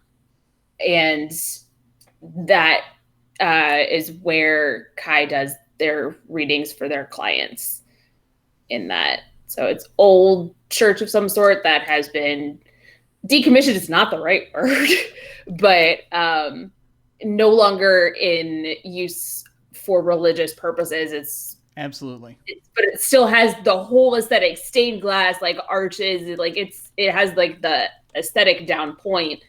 But like right next to where like Kai does their readings, like in the catacombs in the basement, but like in the attic is like a startup software company kind of a thing. Nice. Yeah, absolutely. It's probably, I'm guessing it's probably sort of on the closer to the edges of it. That's in Old Rome. That's a lot of historic buildings there. It doesn't have to be an Old Rome. That just is the one that said churches. That's why. That can be put anywhere. Oh, there are churches everywhere in the city. Yeah, but yeah, totally. We can have it very near Old Rome, or even we can have it in Old Rome. It's just a question of that it's. The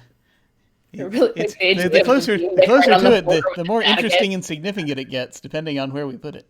But no, it's a great idea. It's a great idea. So there's a church that is currently, was a church. It is currently housing businesses, and it is where you do your readings. Very interesting. Very interesting. Cool. And oh, hello. Hey, Matt Foreman is reading. Hello. Thank you for coming. Hey.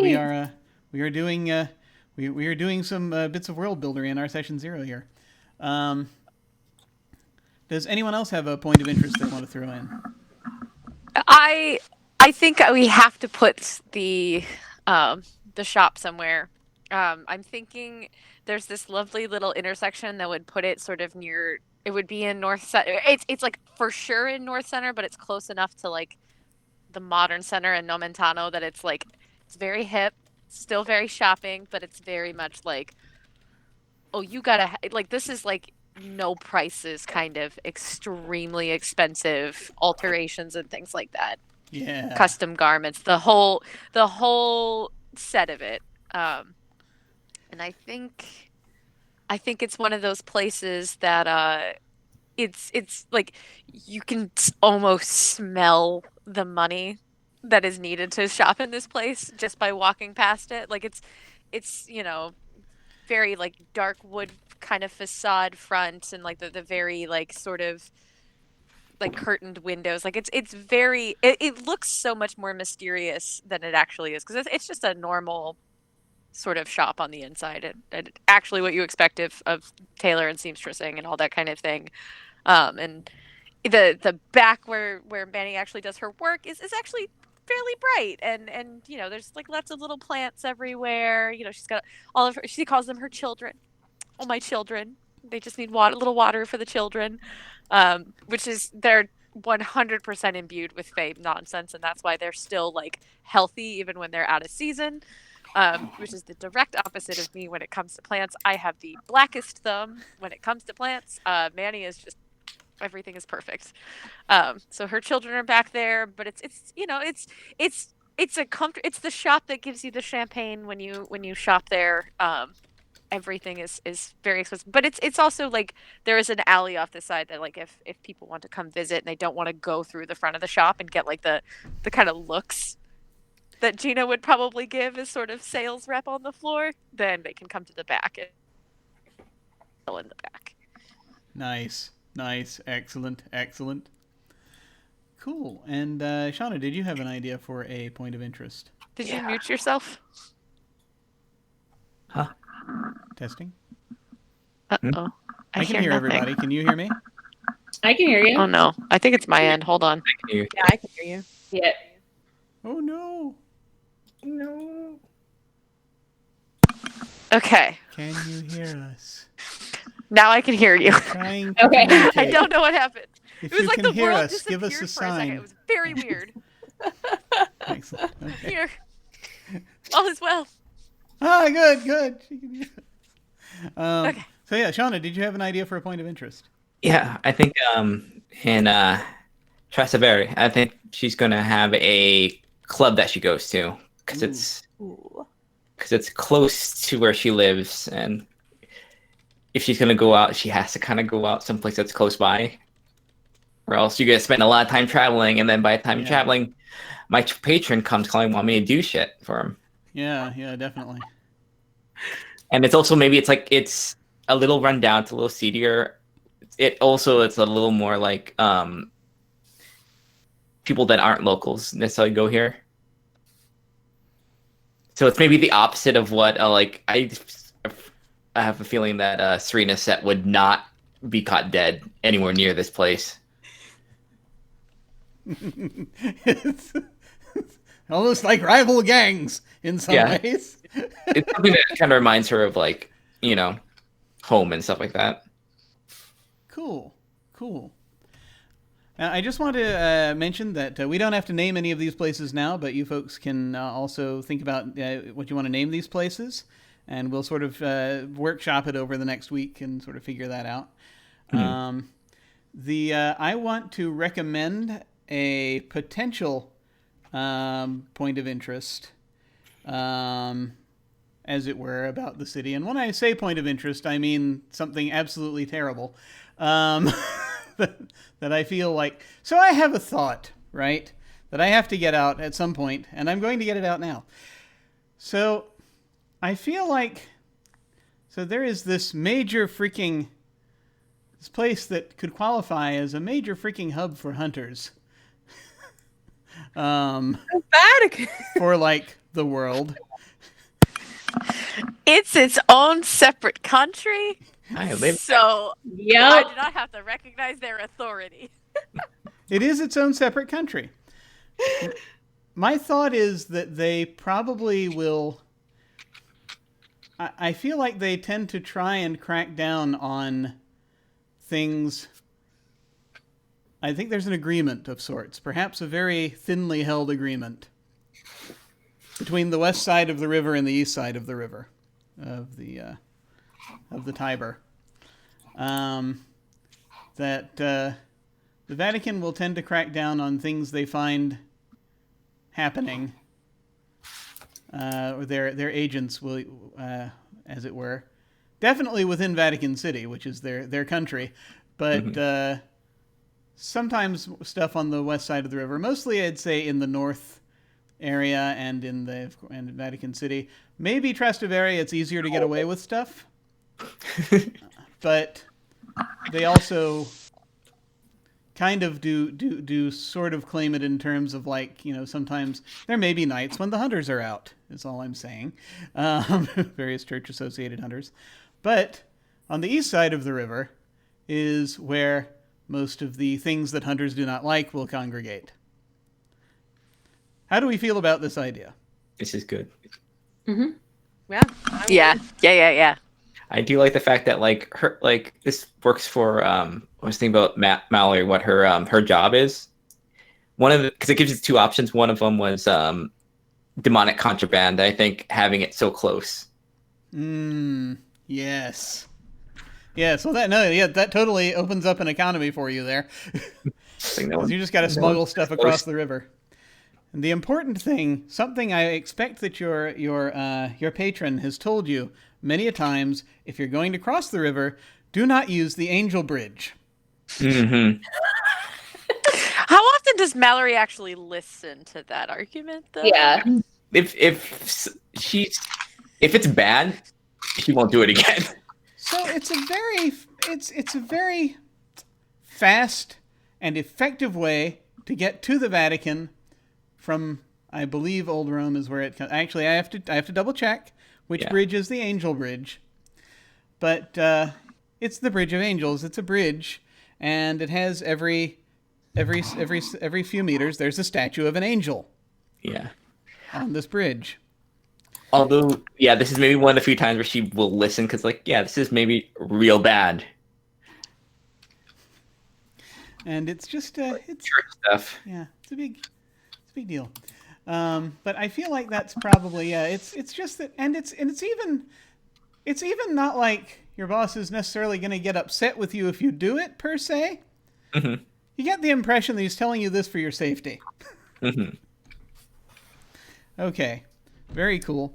I'm just going to ask very briefly before we move on if anyone had any other sudden points of interest they just want to throw in here. I'm not going to require everyone to do any more, but at least not this category.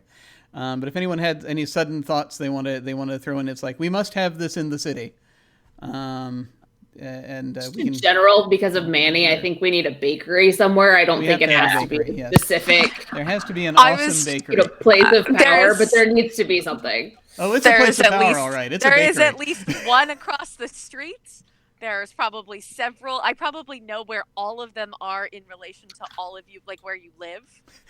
I know them. Mm-hmm. I know them. Awesome bakery network. Yeah. It's like if it can be baked, I know it, and I know where it is. Just imagining this bread underground. That there is a secret market in the catacombs for rare and unusual desserts, and it is.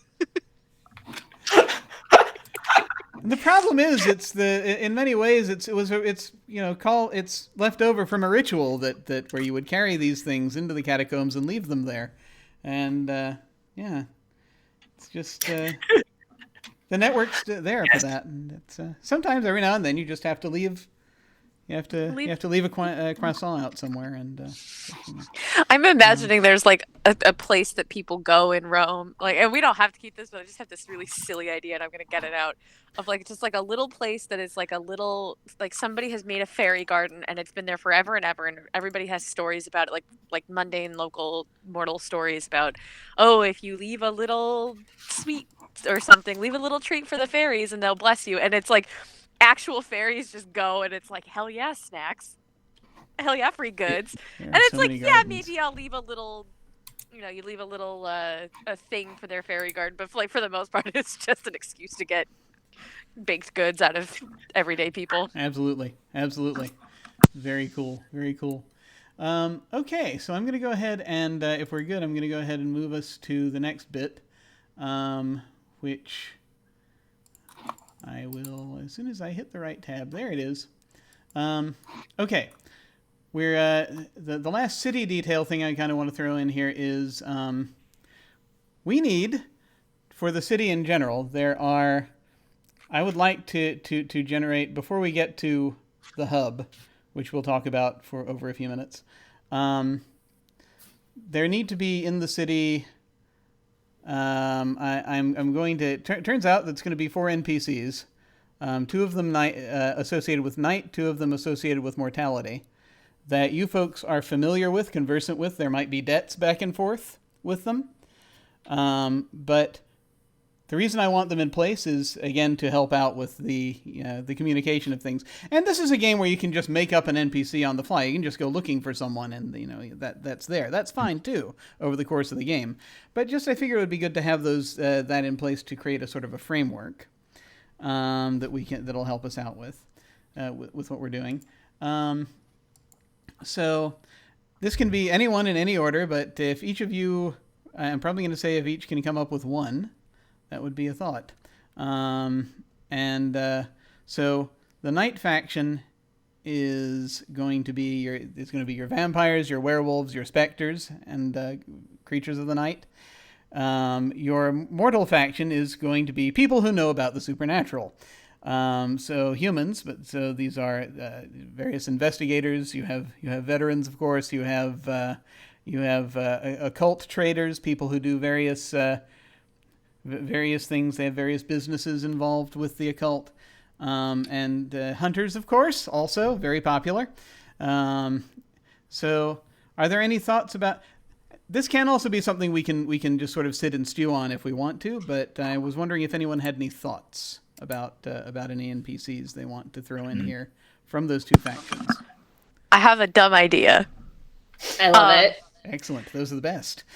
I think there's a specter, and I don't know if it's that he's the long dead owner of the bakery across the street from the tailoring shop, or if he's the owner of the tailoring shop. But one way or another, he is just there. Ghost owner of the between tailor the 2 places. shop.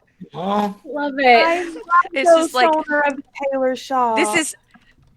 This is Giuseppe. He was the original. The shop has been here for many, many years. Giuseppe's ghost still hangs out here.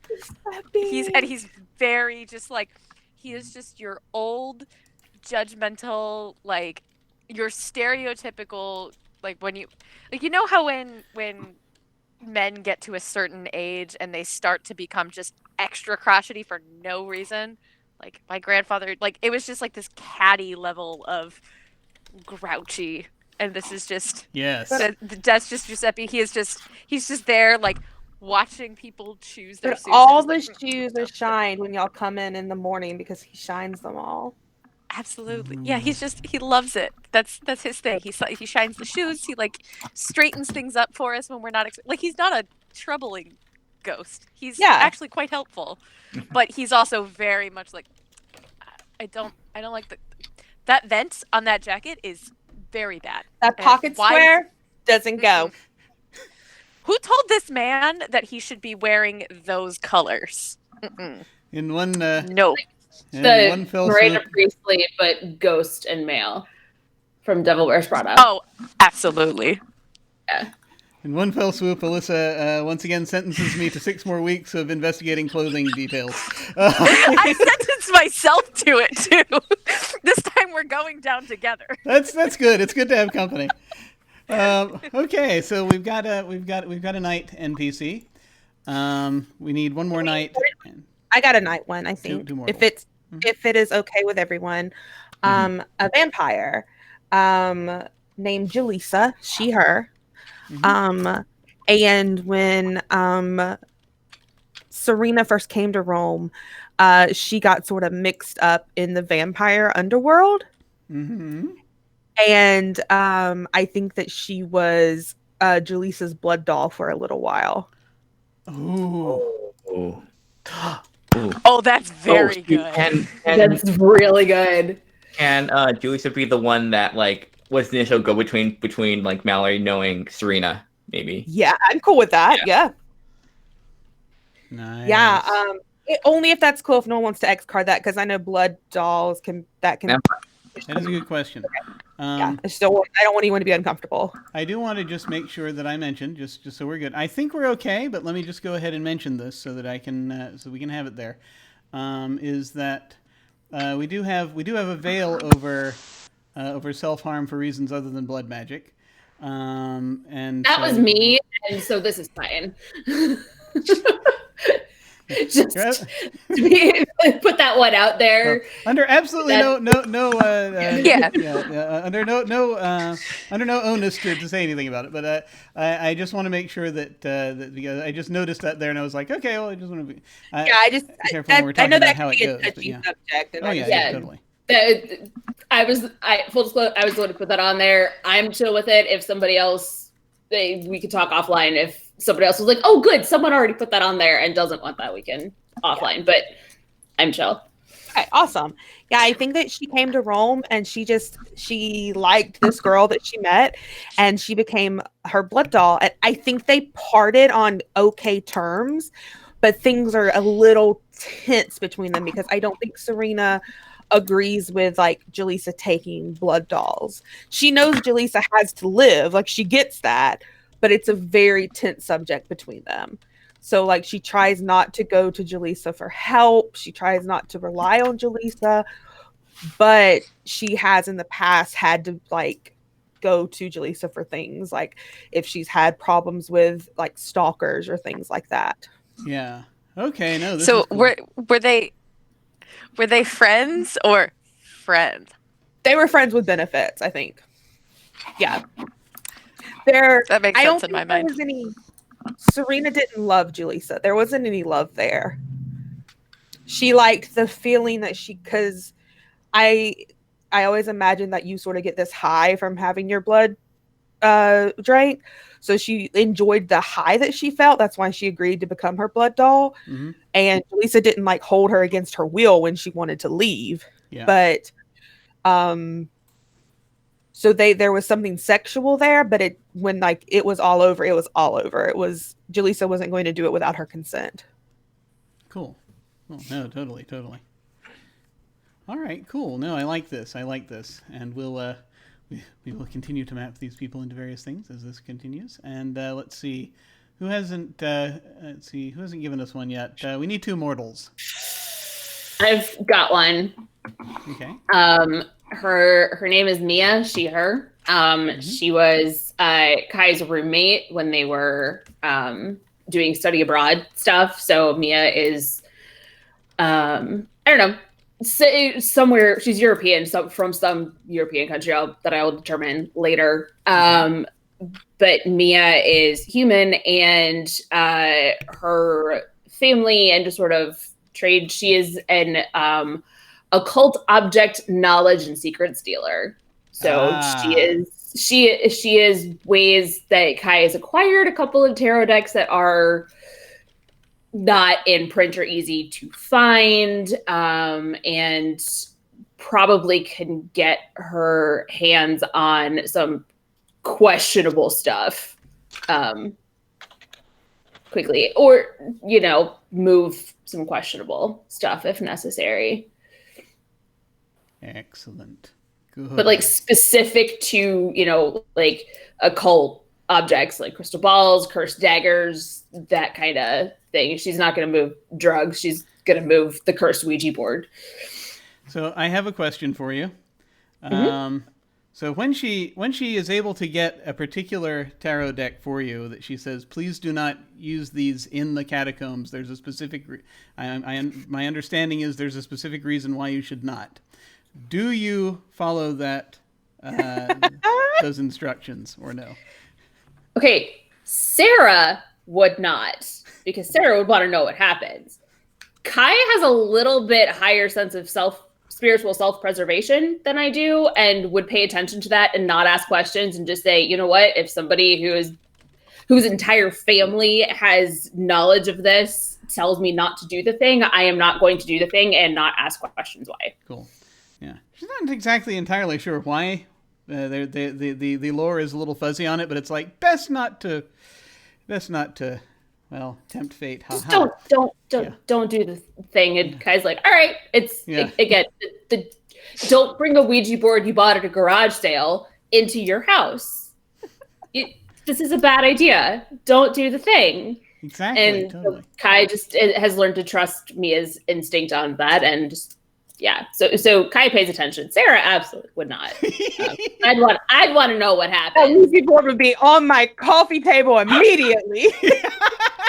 Yeah, like, hey, this weird book that like occasionally screams. And is like its pages are black and there's no writing in it. Like, that's a coffee table book now for me. Yeah, totally. Kai would be like, I'm gonna wrap it in a nice ornate cloth and take care of it. Cool. Does anyone have an idea for one more mortal?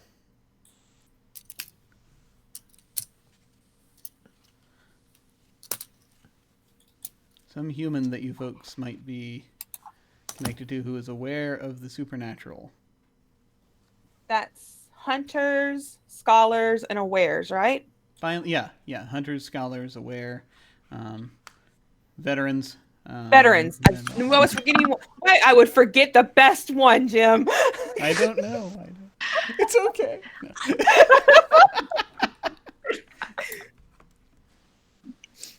I feel like now we kind of have to have a veteran, Oh, right? God. Like, there's got to be like. Oh, I'm just imagining like they're an older sort of like just we need that somebody who is too tired of this, too old for this shit attitude, and like that's exactly who this veteran is. I don't know who they are. I just imagine that like they know all of us, we know them. It's like, hey, how you doing? They if we tell them anything about what's going on with the supernatural now, they're like, I don't want to hear it. I'm too old for this shit. I don't want to hear it. Yeah, okay. What if they're in Admits this game is Phyllis. Yeah. What if they're in Rome because actually, they're on the run from like something that happened? Like, what if they're American and they're over in Rome because the heat got too hot, so they're laying low in Rome. Yeah. Mm. Cool. Yeah, definitely can play with that. And they're an NPC, so they can't roll old friends. That's right. They can't roll the guaranteed this move will kill me move. Oh yeah, tell me about it. Do we think this is so this person? I assume this is someone who basically has acquired a certain degree of occult knowledge over the years, and can sometimes help out with things from time to time, but by and large doesn't want to know what the problem is because does not want to get pulled back into it. So this is. Do we have any thoughts about this person's pronouns or sort of? If everyone's okay with it, the older fighter lady trope who is sitting at the bar drinking whiskey and does not want to hear about whatever you're gonna tell her is aces in my mind. Mm-hmm. What about the name? The two names that popped up in my head for that trope, she, her, would be either Roxy or Vanessa. Oh. I like Roxy, and like I just kind of want to like put her from Brooklyn or New Jersey. Yeah. Oh, she's absolutely absolutely smoked too much back in the day. Like that straight up home, like you don't want to tell me anything about this. Yeah. It's Roxy. Yeah. Yeah. She is all grit. And I think if it's cool, y'all. So the veteran, their thing is they have a workshop. What if her thing is that she specializes in making magical weapons and ammo? Ooh. Awesome. Ooh. Yeah. Dig it. Because like when Jim played the veteran, Jim's thing was a clinic. Jim's veteran was he helped people, but like, what if her thing is that she like works in like magical weapons and So like she like makes the silver bullets and stuff. She makes silver bullets, makes the crucifix guns or whatever the hell whatever that Very thing cool. is. Very cool. And that actually will tell me that gives us a good idea of why she's on the run. Because you can't do that without making enemies. Yeah, you're providing the stuff that kills your big enemies. So Yeah. Very cool. That works. All right. So we have these NPCs that are circling about that you can go to from time to time. Now, briefly, for a bit, we're going to look at session 0. There it is.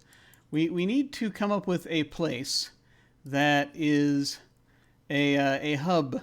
Now the hub is a concept that they're introducing in 2nd edition. That is a place that's important to everyone. It gives people more connection to each other. It gives them more of an excuse to hang out and be focusing on similar things. So what we're going to come up with is we want a place that is important to the various factions, to the various circles in this city. Do we have any ideas for the kind of place this would be? It could be very broadly like some examples I've seen have been like a university. That's the one that comes in the playtest, but there's also, you would have something basically on that range. You could have like a big nightclub. It could be a nightclub. It could be like a monument. Plaza, a city plaza can work. Yeah, it could be a plaza. It could be one of the big piazza. I was just looking at the tourist destinations, and it's like, oh, the Piazza Venezia would be Piazza Venezia. It's a big one. Blend in with the tourists. Looks like it's pretty near the modern center. Or I don't know. I can't read maps. I'm bad at maps. Oh, no worries. I'm so bad at maps. Jim, can you repeat what the hub would be used for? Like what the purpose of this? Sorry, it's like a missed the paragraph explaining what this was. Oh, no worries. So let's in fact, I think I will for a moment I will allow Magpie Games to say it. It says cities are giant complex networks of interconnected communities caught in an almost constant state of change. In order to focus your characters' conflicts and provide reasons for the players to consistently play together across these spaces, Urban Shadows uses city hubs, dynamic sections of urban life that frame the story you're telling together with your characters. And so it's a place that is important to all of the circles, all of the factions. So it doesn't mean every single different type of supernatural goes there necessarily, but it means that there is a reason for them to be interested in it. But it has to be so as a result, it has to be at least somewhat neutral. It also has to be a place where people can come and go regularly without having to worry too much about being noticed. But it's and where there are things for people to do, for people to hang out at, and also do other things. I really like the idea of it being somewhere in the.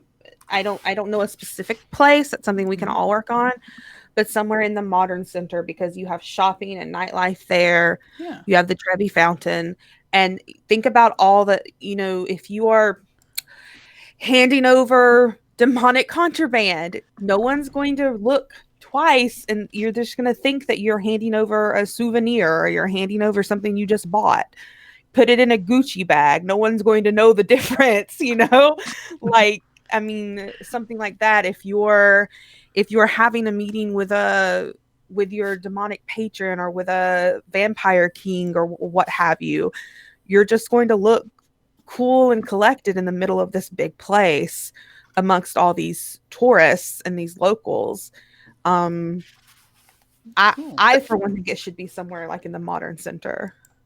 Does it have to be the one specific place, or could because Trevi Fountain, my bells went off in my head. That would be if it's there and there's different, maybe there's a what looks like just your generic tourist shop, but it's also there's things in the back for, or a reading room of some kind that's where all the major supernatural meetings are, but you could also just meet somebody at the fountain. Yeah, I mean basically that's a decent place. The Trevi Fountain is basically it's in the Trevi district. I think there's a. I'm just looking to see if there is if it's next to or a part of a Piazza of any kind. Yeah, I mean, so we could easily make that what it is we're looking for. And we can here's the thing. Here's the interesting and glorious thing. We can really do what we want to with the architecture here. This is kind of more. We're really doing more the Vancouver method of putting Rome together. Making Vancouver whatever we want it to be. Yeah, exactly. So it can be whatever we want. So we can absolutely say that there. I mean, it's a big freaking building. I'm sure that there are things to do in there and around it. I'm sure that people have set up shops. People have set up. Like little yeah, tables around and things like that, you know. Yeah, there's all kinds of stuff over there. Yeah. There's because it's a huge tourist You destination, see, yeah. so it's probably a great place for crowds, and it's good to hide in a crowd. Yeah. Inconspicuous. Yeah. It's a huge junction, right? So yeah, we can do that. We'll figure out what we want to quote unquote call it later, in terms of if we want to give it a hub name. But yeah, totally. So the area around this public fountain, this public zone, and so let's see. We want to. So I'm going to go around, and I'd like, if we may, I'd like you to each give me a detail about something in that area that is interesting or important. It can be, and this is a thing that is a new detail we are making up.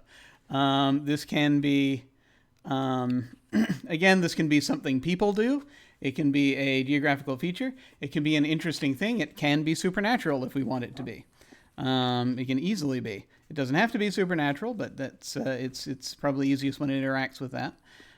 So what do we have any ideas for just some feature of the area around the Trevi Fountain that is of interest? We're sort of zooming in points of interest around this fountain.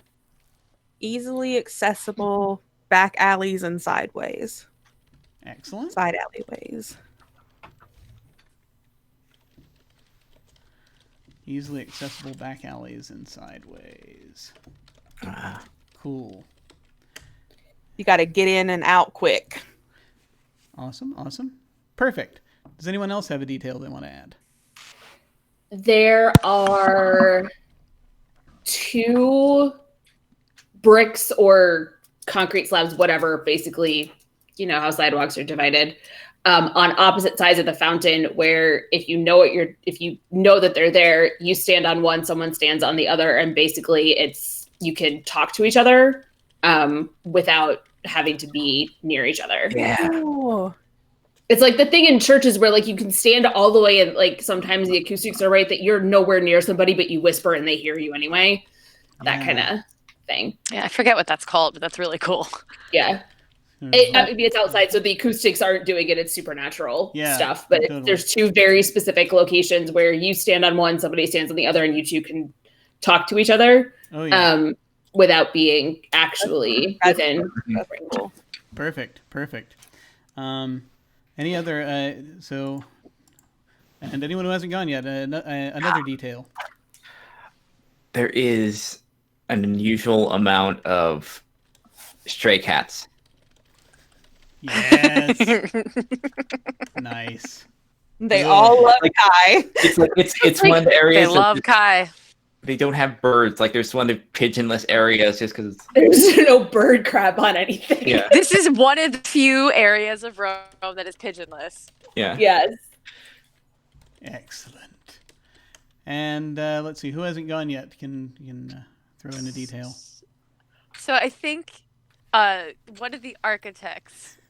We're gonna pick Giuseppe Panini, one of the architects of the Trevi Fountain, was of a fairy court, and that is part of why the actual construction of the fountain. There are all kinds of hidden symbols for different fairy courts, and it is very easy. Like, it's a very good way. Like, if you don't recognize a certain fae that has come to town, if they're at the Trevi Fountain, and like you point out like there's like a specific set of code words that like you can be like, oh, if you look towards here, you'll see where Panini hid this detail, and they'll respond with like whatever the appropriate phrase is, and it's like, we can do business. So there is also, by the The way, fae made it. Yeah, this totally makes sense because there is a song and a movie about this fountain. 3 coins in the fountain. That basically, I believe it has to do with making a wish. I have not seen the song. I have not heard the song or seen the movie, but I think there was something with respect to that. I will go back and double check that. But stuff happens when you throw coins in the fountain, is what I'm saying. Yeah, there is something. I remember that, but I don't remember what the details were. So there's easily a thing that can go on there. And that would maybe explain also the excessive cats. And Yes. the weird talky bricks. Like it was built in that way by a fae. Yeah. Absolutely. Yep. Excellent. Good. So were we going with fae symbols in the architecture or fountain that does stuff when you throw a coin in? Or both? Just for my own notes. Yes. Hmm. Okay. If it's good with everyone. I'm cool with it. I'm cool with both. Yeah. Nice. Excellent. So now another thing about the hub that we want to talk about a little bit is each hub has anchors. These are people of in the parlance of Urban Shadows 2nd Edition, they have status of 2, so they have slightly higher status than any of you. But this is basically a person who you would meet with and interact with frequently in this area for whatever reason. Could be business reasons, could be casual reasons, could be whatever. And this person that I'm going to ask you each to come up with a person, and that person owes you a debt for something. Does anyone have any ideas right off the bat, or do you want to stew on that for a bit? Oh, I've got one. Cool. My agent, Victor, owes me a debt because I'm the most successful client he's ever had.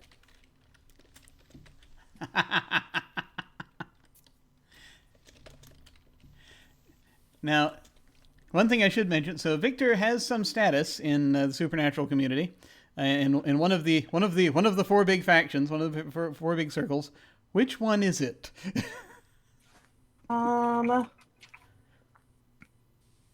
think of Victor. Which I think Victor's a werewolf, so whichever one that is. Knight. Excellent.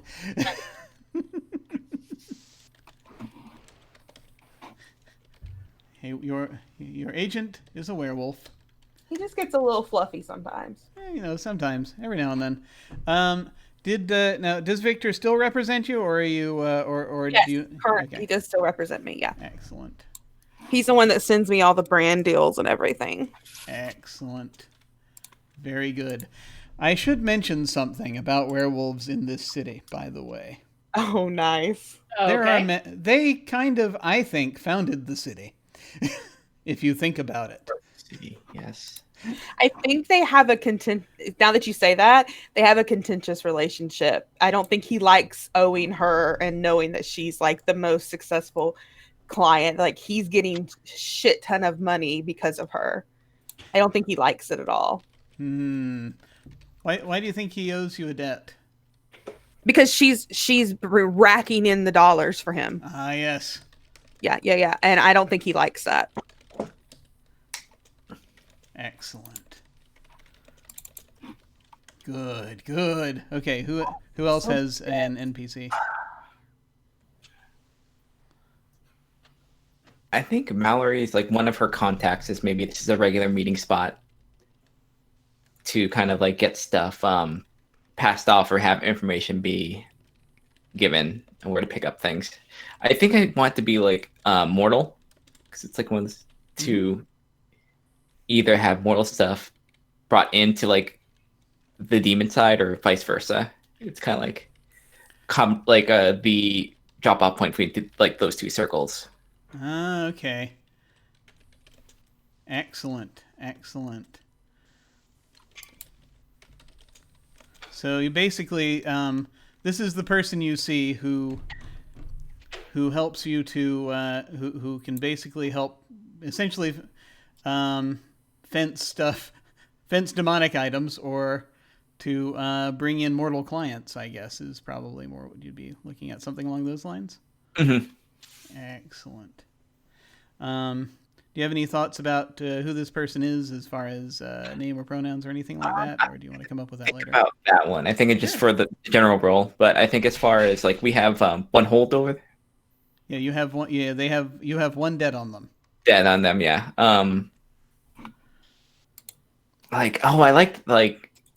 I saved basically protected them during a I like to get like the hunters in there some parts they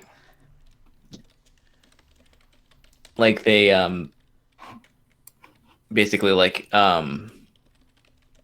the word, broke up a deal, and like I managed to get them out. Oh, nice. Excellent. Cool. And since this is someone again who's of slightly higher status in mortality, then this is someone who is like a big deal trader.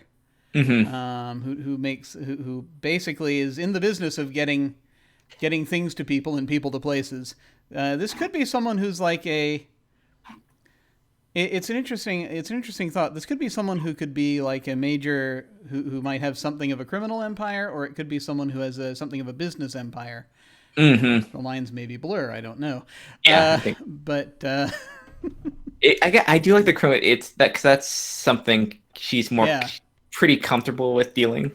Yeah, totally. So this could be someone who's like in charge of a number of, maybe not like, ultimate, right? But is has a certain degree of pull with a number of criminal organizations, and is able to facilitate things for them. Excellent. Cool. Very cool. Does anyone else have an NPC for this hub?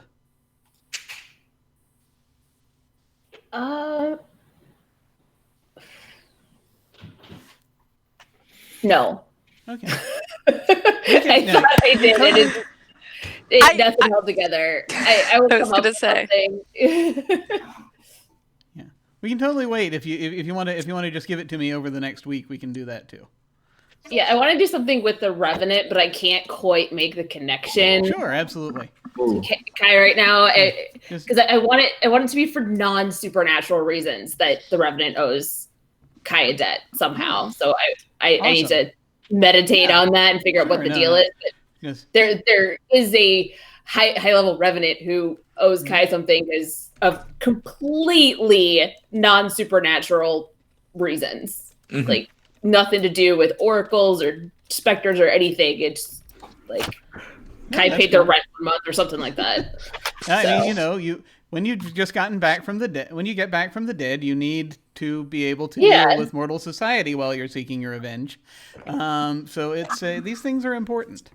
I'll figure it out and get you the details. Yeah, awesome. But, wait, does Kai live in like an apartment? Are they like with roommates, or are they they're in like the crappy studio apartment that like they have decorated to make look not crappy, but there is not space for another person to crash there. But they definitely have people. Like it's the couch everybody has slept on at some point in their life, so probably the Revenant has the community couch. I was gonna say it's probably like the Revenant couch surf for like. Yes. Oh God. Let's go with that. That like something. I mean, they've got status, so they have to. Maybe they've worked their way up since then. But when like first back from the dead, somehow there was a connection that they ended up. Yeah. Also, you may want to Kai's couch while they figured out. Okay, now I'm alive again. Yeah. Something that might help is also you could have known them when they were alive. So that's also a possibility if you want something mundane there too. But so totally, this is just someone who's died and has come back and then has been doing things that makes them very important for the denizens of the night, so that works out. That's cool. Alyssa, did you have an idea that you wanted to throw out or workshop? I want to. I want to stick a fae in there somewhere somebody that's connected to the court somehow. Sure. That would be a contact, but I haven't worked out how that works. Sure, no problem. I'm kind of picturing somebody that like for a mortal appearing job is like somebody like a docent for the fountain area for like I don't remember if there were docents around there, but like somebody that's like very knowledgeable in like tourism things, and so they're like taking people around the city, but also on the side like all of the passing things through to the court, Yeah. like so and so is coming through town, you need to be ready for Yeah. such occasion. Absolutely. I'm wondering if this person might have helped you out dealing with Jerry, sometimes, or if well, no, this is someone who owes you. They so you probably might have been the other way around. Well, you know what? I think maybe we're just gonna make it Jerry. We could. let's just pull Jerry in. Just make His Jerry little in bow there. tie. I mean, he's already got the bow tie, so that's Yeah, he's like everything that you need to know about like the court and the movements and things like that. But he is not. It is not a. It's just day and night talking to the two of them. Like yeah. He's very formal and on top of things and Yeah. forms in triplicate, filled out to the letter and everything, and it's just he's just like Absolutely. yeah, okay, yeah, yeah, interesting, so cool, oh my god, he's such a square. Nice. Excellent. But I think it's just got to be Jerry. That's cool. That works. So, oh my god. One other feature that hubs tend to have is that there are relationships that PCs have that further connects them to each other and also to the hub. And sort of the example that they give is that it's usually there's another person. More often than not, it's another person. Doesn't have to be. But there's something that where you have a connection to another person, to another of the PCs, and that involves this third person, whoever it is, who is attached in some way to the hub. So examples that they give, I'll just quickly read this real quick. For under these hub relationships, it says pick one, assign another PC to the blank. This is for the university. You have a mortal lover who is taking night classes at the university while working full-time nearby. Why did blank threaten to expose your secrets to them? A friend from the university has agreed to give you a sizable sum of money to start a new business. Why are they counting on your connections with blank? A sibling has recently moved back to the city after fleeing their enemies a decade ago. Why did blank agree to let them move in with them near the city? Werewolf pack that runs nearby has murdered a friend of yours last year. Why has blank agreed to help you get your revenge? You and blank had a brief but passionate love affair last year, one you kept secret from your closest friends. Why did things go cold when the weather turned? You are a regular at an eatery located near the university. What keeps you and blank coming back, no matter how good the competition is elsewhere? So essentially, it's creating another point of interest about that place, but that you and one other PC are tied to in some way. It's like maybe you have a connection to this, and that other PC has a different connection to it, or has an opinion about your connection to it. Or it's like this thing has a connection to this other PC that you see, and you're like wanting to influence that in some way. If you sort of get the idea of what these are. Again, we don't have to come up with these necessarily right this second, but if anyone has an idea they want to throw out, we can do that for a connection to another PC, maybe one you don't have as many connections with. You've already got the debts, so that works out well. But these are sort of things that tie you to the hub. I think this is one I'm going to have to sit on. Sure. Just because it's a little more intricate. Yeah. Mm-hmm. Why don't we hold back on that and do it over text over the course of the week, and see if we can figure out kind of how we want to just something involving this place near the Trevi Fountain, where you have each had things happen in your lives, and it's not a debt thing necessarily. It's just a thing where it's like, I had this thing happen in my life. You have taken note of this thing that has happened in my life because you are interested for X reason. And that's basically what we're looking at. Okay. We are pretty much, we're very close to the 3-hour mark, having done this. So let me just take a look real quick. That's almost everything. So I'm going to throw out some. I'm going to throw out also, if we can bear it, I'm going to throw out one more piece of thinkery here. I think I'm going to over the next week, I'm going to ask more questions about to each of you over how specific things work, and we can work on that. In the meantime, I did want to set up. I will give you the option. You each the option to create a rumor about stuff that may be happening in the city. It can be anywhere. It doesn't have to be related to the hub. Something, and it can be about anything, but it is probably related to the supernatural. So it's some rumor about something related to the supernatural that perhaps your character has heard. And I shall ask once more, does anyone have any thoughts about a rumor that... I have a thought.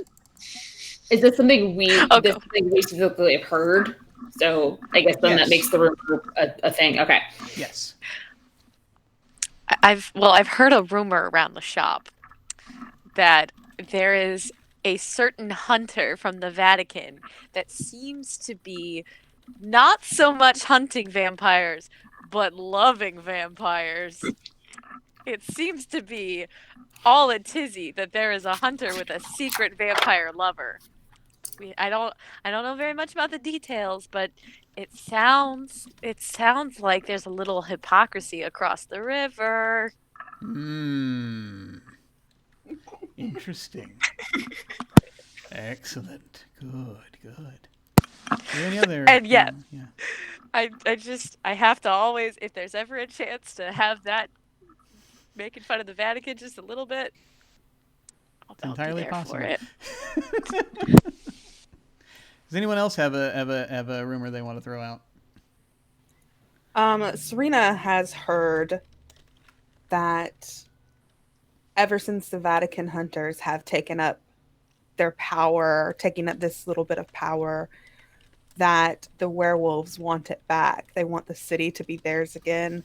And they are planning a very close, coming soon, insurrection against the Vatican. Yep, there we go. Yeah. I mean, it's important, I smell a plot. I love when the plot comes together. Yep, there it is. And, these are the descendants of Romulus and Remus, who were brought to life by a wolf mother, who probably was descended from Aeneas, if we think about it.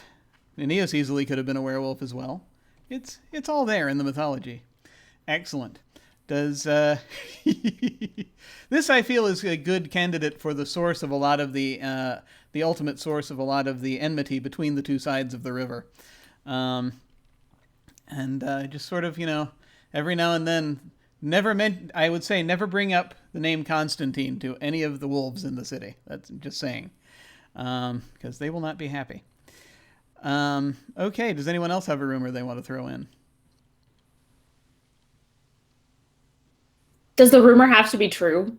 No, it's just a rumor, so we can do whatever we want with it.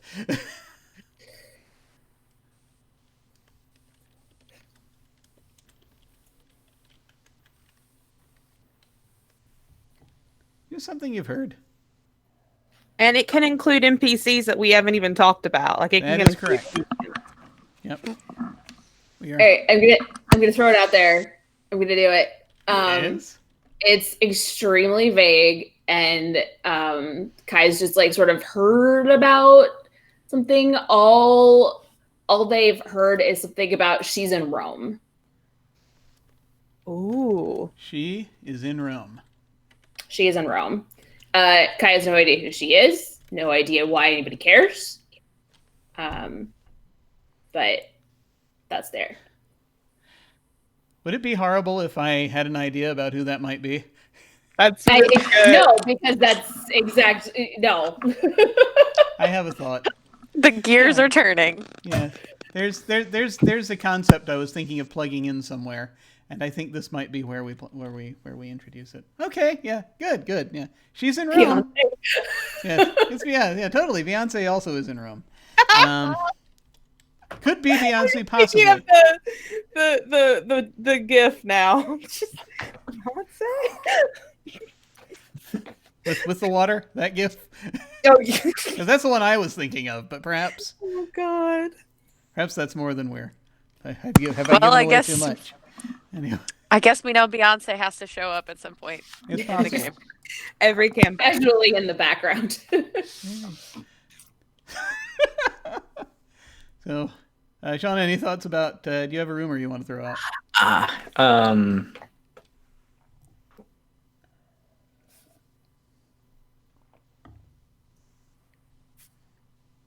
The cats are listening.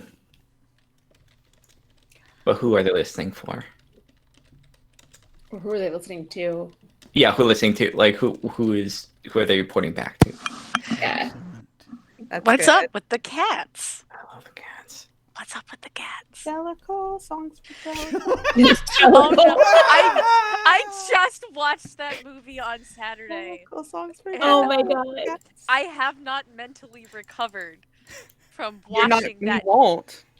I'm not sure you will. Decisions were made to ingest certain products before the movie, then watch the movie, and 4 hours later, it was like, nope.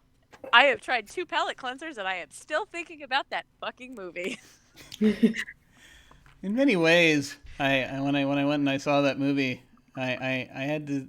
I think the way that I described it, it's kind of like that when you play a session of Call of Cthulhu and everyone wants to play gangsters, except that it's the cultists are the good guys and everyone is already an eldritch horror. I think it was something along those lines. You want to hear the saddest 6-word story? Last movie I saw in theaters. That's a lot of. That's probably a lot. Well, That's like the last. Actually, it's okay because my sad story is the last movie I saw in theaters was Bloodshot. So, yeah. You actually got a better deal out of that if it makes you feel The any better. movies that were the last movies in the theater we're not good. We're not good. Okay, well, I don't remember what it was. I think it was like a Star Wars movie and not the last one. oh wow, Oh, I know what mine was. It was Birds of Prey. okay. A good I went to choice. see Birds of Prey by myself. Yeah, I was very glad I did that. Excellent. And then the world ended like 3 weeks later. See, you have redeemed us. You actually saw a decent. Yeah, 'cause you know what? Like March and April is a hell of a time for like, just that's the last movie. Something that released in that time. It is. Yeah. Okay. You know what? We've said all that, and all I can think of is jellicles now. And Yeah, that's all I got. Could we stand? my jellicle name is Flibberty Whiskers. I appreciate. I your know sharing this with because us. I saw my soul. It's important to be able to share these things, these details. Yeah. I hope you feel better having done it now, and can. I feel like a burden has been lifted off me, but That's I don't good. feel like that's going to get me to the Heaviside layer, even though I don't know what that is. Gonna go up there with Judy Dench's human hand. Come Oh on. my god. I'm still like, I'm emotionally traumatized when she turns to the camera and sings that song and says, "A cat is not a dog." Not though. It's important to make that distinction. It's not a dog. Well, you see, the thing is, here's not a dog. here's the problem. As you've been talking about this, my brain is still in Urban Shadows mode, and so I'm starting to think, oh God, what are the dogs? But perhaps that will come. I'm sorry. Oh no, it's perfect. No, it's great. It's the werewolves. We needed, it's probably the werewolves. It's got to be, right? Yeah, it's got to be. Let's see. Can I? Would you folks be good with a quick round of me asking each of you, quick questions about your specific how a thing works for your character. Is that, do we have time for that, or do we need to? Yep. Let me just ask real quick for Katy, for Serena, for the Hallowed playbook. There are, you have where is it? There it is. There's a point where you can conceivably be getting powers. You can bestow protection, things of that nature. And obviously, as time progresses, you can pick up more abilities that could be considered supernatural in nature. I'm wondering if you have any thoughts about how that works and where that power might come from. I've been thinking about it. I think like when she gathers her flock, it's sending out a big group text message or posting a new image on Instagram. I think when she heals, I've had some really interesting thoughts about that. When she heals someone, it's her applying a product to them, like makeup or a self tanner, or fixing them a cup of this bouncy booty tea. I don't know. But I think that's what it's going to be, if you're okay with that, Jim. And I'm going to think about it some more, because it is sort of vague thing with being a influencer. I think a lot of it's going to have to be described in more vague terms and like strangely supernatural of how she gets these powers. And we can totally play with that, and there could be something going on and you might not be entirely aware of what it is, maybe. Exactly, yeah. But there is perhaps some sort of influence where you can turn people's belief into benefits for them. In some fashion. I have like my flock is connected through the psychic link, and I have debts with them at the start of each session, and like I can call my flock to action. And I have like things I can do that's going to be sort of vaguely, so things like that. Can I just want to ask a couple things I want to find out if you're cool with. Oh yeah, go before we do. Okay, first off, are you cool with me messing with who your character's parents might ultimately turn out to be? Right ahead. Okay. All right. Good. Cool. Are you cool with certain forces having an interest in you that have perhaps been not yet revealed? Yeah. Okay. All right. Yeah, I'm down for anything. Yeah. I've got thoughts. I'm the kind of player, and you probably know this, that like if it starts to get uncomfortable, I'll in or X card it. But go ahead. Yeah, you've got my green light. Go ahead. All right. Cool. Excellent. I have some thoughts. And strangely enough, I think they also go back to the mythology, but we will get into it. Okay. So where's the next one? So Shauna, for the tainted, so you have a demon form. Mm-hmm. Is that you, or is that another entity bonded to you? How does that work? I think it's power given by the demon. So it is an expression of when you turn into the demon form. That's you. Yeah. It's another. Okay. Good. And I mean, it's still you're in control, but I've seen some games where they say they separate or they graft a demon onto you, sort of. And so this is kind of, did they go like reach in and find like darkness that you can be expressed outward, that kind of deal? Mm-hmm. Yeah, I think it's like the worst aspects for kind of come out when this demon, like that's just I think part of the deal with this thing. Did the so. Actually, have you given thought to what you're doing? Well, actually, I think we want to hold it for a surprise. We'll probably hold it for a surprise, but we can talk about what your demon form is when sort of off a bit, I think. And one interesting thing about demon contracts that sometimes happen in some campaigns is that in some campaigns they are totally, supernatural things can just suddenly happen as a result of them, and in other campaigns it's like the demon basically isn't doing anything. They're just getting people to do stuff for you.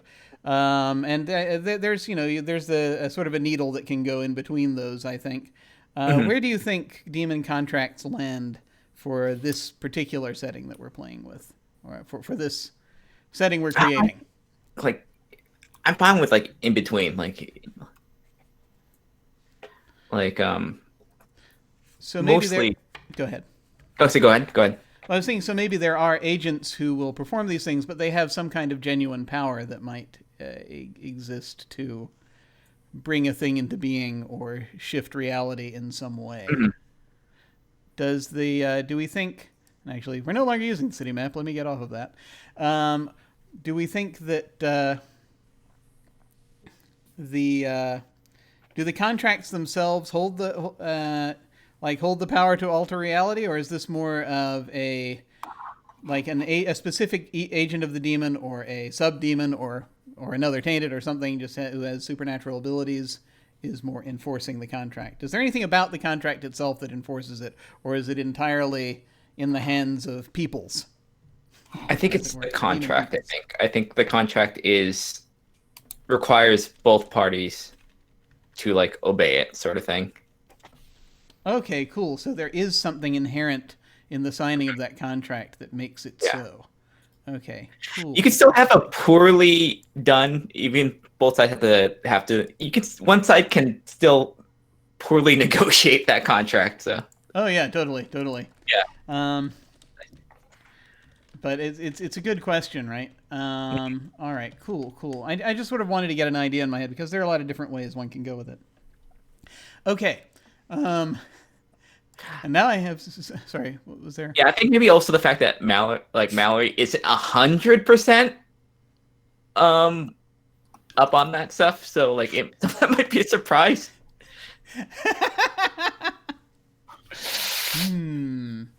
No, that's very cool. That's very good. That's a possibility. Excellent. I think that I know actually I'm thinking about fairy contracts and wondering what their limits are. Which will neatly segue over to Alyssa. Yes. Do we have thoughts about fairy contracts?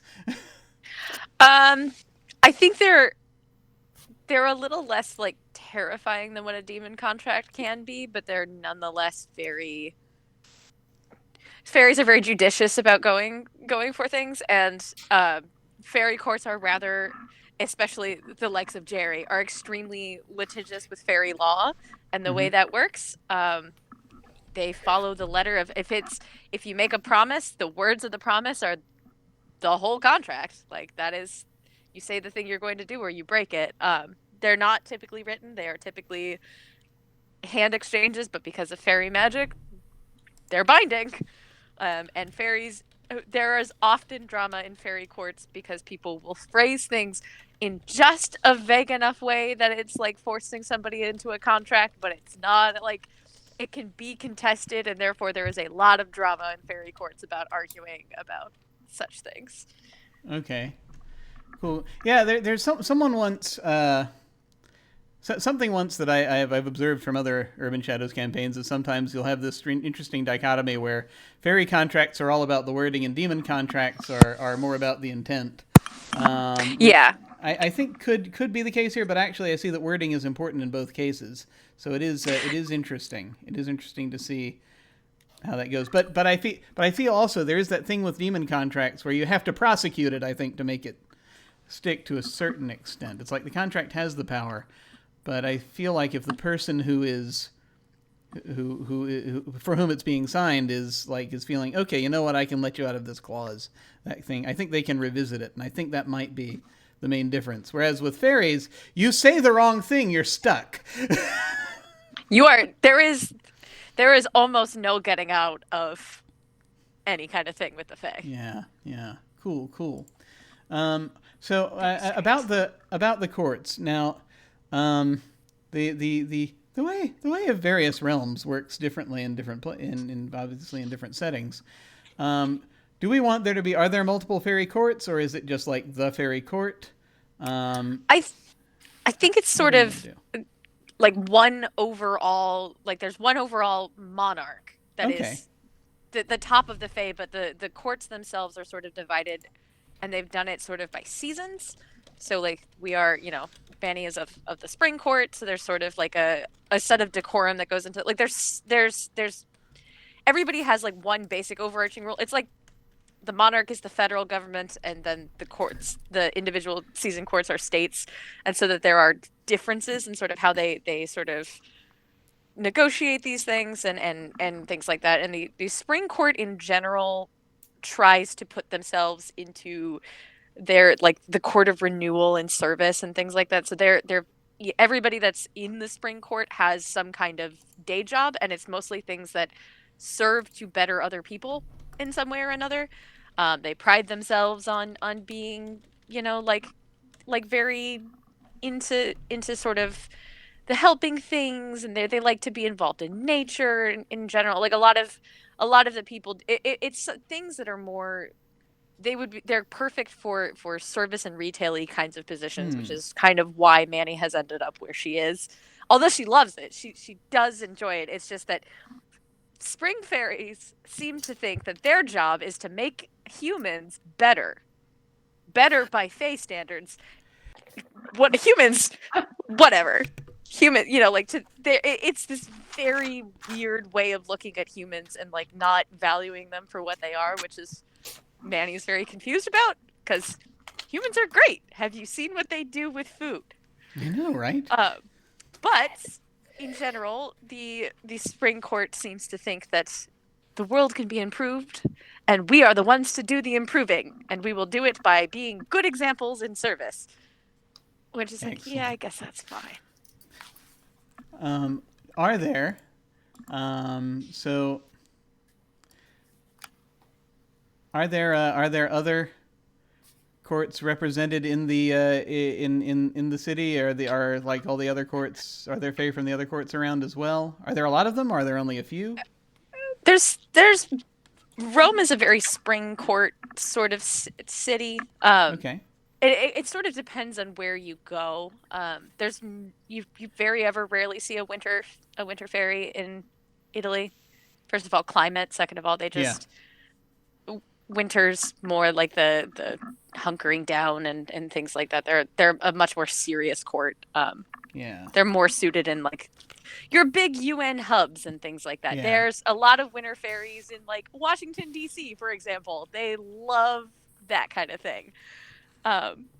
Summer, so there's a couple summer fairies around. They're a little more hedonistic in general. Summer fairies are the party fairies. Yeah. Your fall fairies are, you don't really see too many of them. That's like the smallest court right now. Yeah. Okay. So I just saw the chat. I need to help improve humanity. Oh, Catholicism. Oh no. I believe Stress eating bread. The autumn court is absolutely dying out. They're sort of a very old fashioned way of being, and if you, it's like to see an autumn fairy is like finding a shiny Pokemon. It's not likely. They're just a little more rare. okay. Tis now something that I've always kind of imagined, but you can you can tell me if you think this works or not. Would the fairy realm, some folks I guess would call it Arcadia, some call it the realm of fairy. In traditional literature, a lot of they actually started out calling it fairy, and then fairies became sort of the things, the people.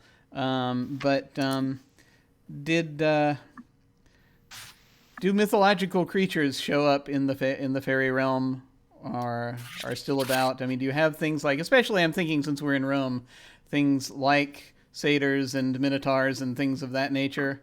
Medusae, or are those relegated to a different place, their own place?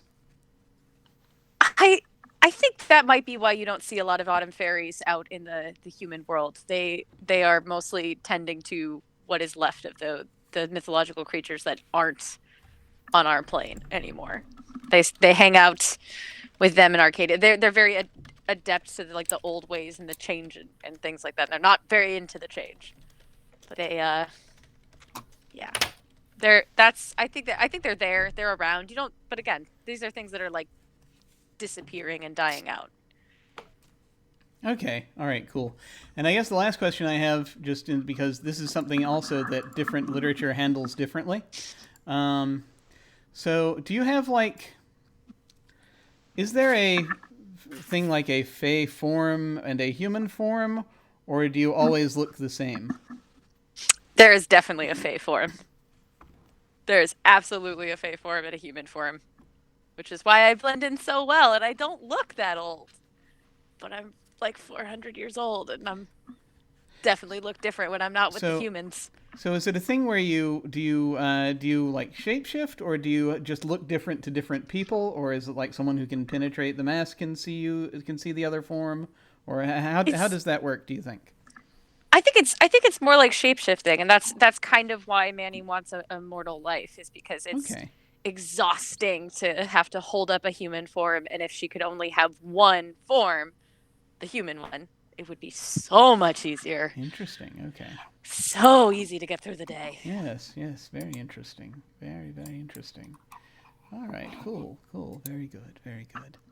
Okay. And then finally, for Sara, for the Oracle.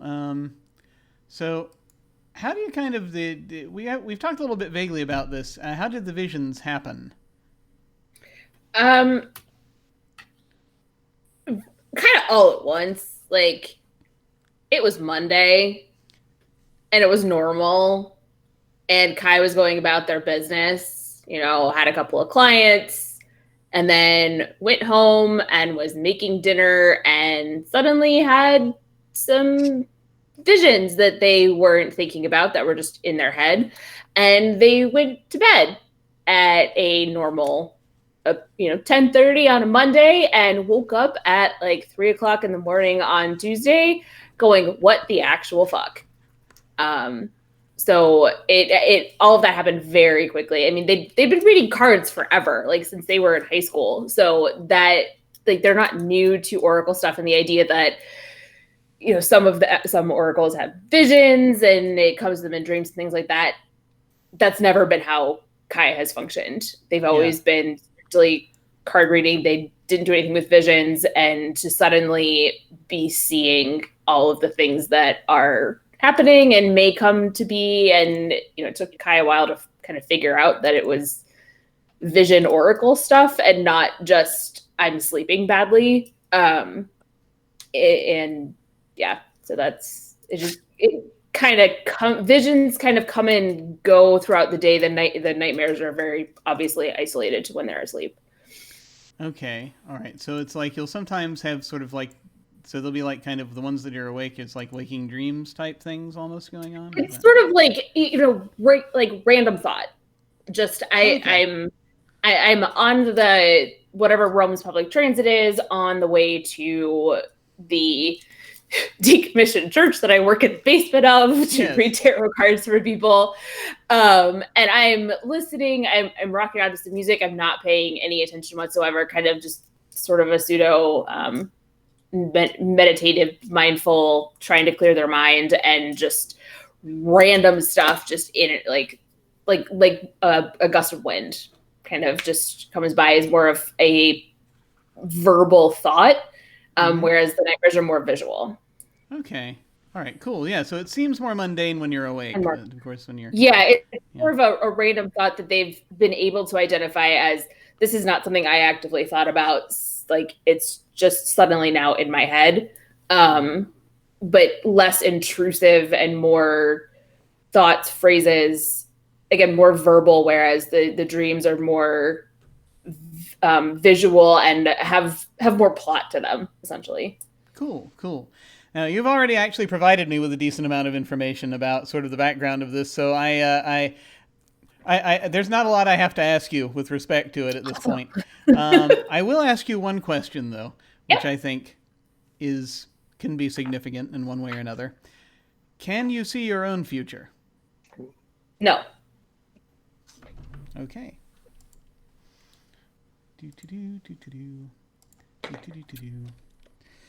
Excellent. All right. Good. Okay, I think that will just about do it for this session. We will go ahead and I shall throw things into a cauldron and create something over the next week, and we will start diving at it. I think this is going to be very, very cool. So we're going to go ahead and go around and do our outros. And feel free to tell folks where they can find you and any final thoughts here, things that you're looking forward to or what have you. And feel free to plug anything you like. We shall go around starting once more with Sara. Oh, hi. I am Sara. You can find me on Twitter at Sara of Swords. And you can find me here. This is kind of where I'm at lately. And will be for the foreseeable future. I don't really have a whole lot of stuff coming up. But yeah, I'm super excited to play this game. I love all of our characters already. And I met you 3 hours ago. So I'm pumped and also a little terrified because Jim has that look on his face that I, as a GM and MC of other things, know terrifies my players, and so it's delightful when the MC does that little grin and smile into the camera. So I can't wait to see what kind of chaos and disaster and feelings show up from what we have generated in this session. I think it's going to be a lot of fun. It's very awesome. Thank you so much for coming and playing with us. I'm really looking forward to it, and we very much appreciate having you around. Thank you so much for this. And I need to actually also, Jim, remember you have a bot. Put in those commands. There we go. Now let's go around to Alyssa. Yep, it's me. I'm Alyssa. I'm Xander Slamilton on Twitter and hanging around on Twitch. I lurk in many streams randomly or usually in the VODs later. If you don't find me there, I'm on Instagram at Xander in the Wild. Sometimes there's videos of me playing lute as evidence that I am learning the lute. Other than that, I'm here, and then on Sunday nights at 8 p.m. Eastern, you can find me on Praxagoria Thesmophoria's channel for Romance of the Blue Rose, in which everything is drama and feelings. I play the healer of the group, Cecilia Valent, whose goal is to teach the world that it's okay to talk about your feelings, but we also don't need to talk about the time I used sorcery. That wasn't a thing. We're not going to talk about that, but we'll talk about your feelings about what happened.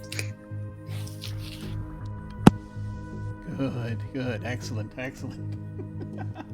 Very much. I'm so glad we're getting to play again, and just going to be very, very excited. I know, I'm to see so what happens. excited. So many things. It's so great. I'm looking forward to this so dang much. Yay! All right, and now over to Shauna. Hey, yeah, I'm incredibly looking forward to gameplay this. I haven't had a chance to be Urban Chat, and I can't wait.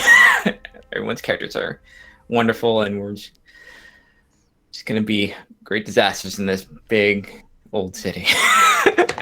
But yeah, I'm Shauna, Flying Cirrus on Twitter, Instagram, everybody else. I have my art, and as far as games, on Saturdays on Twitch on Level Up Dice channel at 1 p.m. Eastern. It's Scion Breath of New Gods, where I am playing a Kitsune godling who is probably gonna have a hard time with her mother next session. And on Wednesdays, it's a busy day. I am in Hexcrawl, a spy game campaign where we're going to be doing some infiltration, and my time playing the Hitman games is probably going to lead to some just disasters for us. And a little later that's on twitch.tv called Black Cats, and on 9 p.m. on twitch.tv Saverick, it's our Blades in the Dark game, Embers in the Ashes, where I play a terrifying mastermind. To be honest, it's kind of what I feel like my demon's probably going to feel like, and I am going to be in deep, deep trouble. Nice. Very cool. Awesome to have you.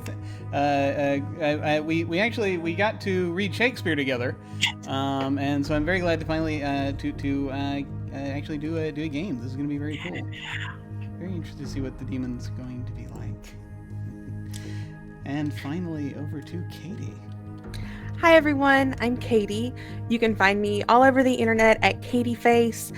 I am the social media manager for Off the Table. That's off_the table on Twitter and Twitch. Our new season is coming up soon. We're going to be running a lot of 2-shots, and I'm really excited for that. It's going to be a little bit different than usual. This Saturday is our Otterthon. I'll be playing in 2 games in that. The afternoon game and the night game. Thistle and Hearth, and then Masks I'm very excited about. And we'll also be having coming next month in February the 19th, our Missing Annie Lee Fear Itself podcast, which is dropping in less than 10 days, I believe, coming out on February the 5th. So go ahead and get that on all your podcatchers. It is a spooky, spooky time. I cannot wait for everyone to listen to it. And we have a Scum and Villainy campaign coming out on the 19th. We do have our actual play podcast from the Watch called Of Black Glass that Shauna did the art for. That's fucking amazing. It's so good. Oh my God, I can't get over it. But we have two sessions out on that. They come out every other Sunday. This upcoming Sunday will be a new episode 3. So you still have time to binge it and listen to it. And you get to hear the fallout from our first mission. And we are recording our very final episodes this Friday. And let me tell y'all, the finale, we're already crying. We're crying just thinking about it. So if you want something to listen to that's emotional and a good time, check out your podcatchers and listen to Of Black Glass. And I think that's all. It's a lot of stuff. I do a lot of stuff. If you want to follow what I'm up to, follow me on Twitter. I post about everything I'm doing. I'm really excited for this. These characters are great. Jim is a great GM, and I'm super hyped for this. So I can't wait. I am too. I'm so pleased you're here for this. You've been in pretty much, I think, every Urban Shadows game I've played in thus far. So I love Urban Shadows. Yeah. But there is one I played actually briefly as a guest that you were not in. But that was a minor oversight that they should have. No. That's I'm very happy to that you're here for the first time. I'm actually getting to run it, so this is going to be very exciting. And I cannot wait to dig into this. I love these characters. I think that we're going to have a good time. But once again, as for me, I'm Jim Ryan. You can find me at OtherDoc on both Twitch and Twitter. My website is jim.com, where you can find my Geek Observation podcast and links to my various other podcasts, audio dramas, writings, and such. I have links down below to my website, Twitter, YouTube channel, and some of my fiction and games and what have you. And links to game sign-ups, applications to join the Discord that I have. As far as stuff I'm doing, there off stream there's a podcast that's been releasing episodes again recently that I'm on, an actual play podcast called Tabletop Garden. That is at tabletop.garden. That's the web address for it. Where I think they just finally finished putting out the last episode of that. The Ego Driver campaign, which was basically a bunch of post-apocalyptic silliness using the Big Eye Small Mouth system, so that was a lot of fun, and perhaps there's more to come. We shall see. And of course, on Sundays here on this channel, we have our Dark Matter campaign that is run by Origami Shuriken, whose name is also Alyssa. And it is excellent. We are doing fantasy stuff in space. We are on the last arc of our journey, and I am very much looking forward to getting into that final bit and see what happens. That's all that's really happening on the channel right now. This and that, but more things are coming slowly. This is kind of the test balloon to see if I can handle it endurance-wise, to see if we can start piling more stuff on. And thus far, it's looking good. So very much looking forward to this. And that I think will do it for now. when we hit the end card, I'm going to send a raid actually over to our Origami Shuriken. She is running. She's actually created a cinematic universe, as it were, of the stuff off of her off of that dark matter game that we play in. Something set in that same universe, but using the fate system that she's running. This is the fate of Saltmaw, she calls it. So we're going to go over there and say hi. Feel free to hang on if you are so inclined and say hi to them with us. That again will be when we hit the end card. In the meantime, folks, thank you all very much for watching. Take care, and we will catch you next time. Farewell. Bye.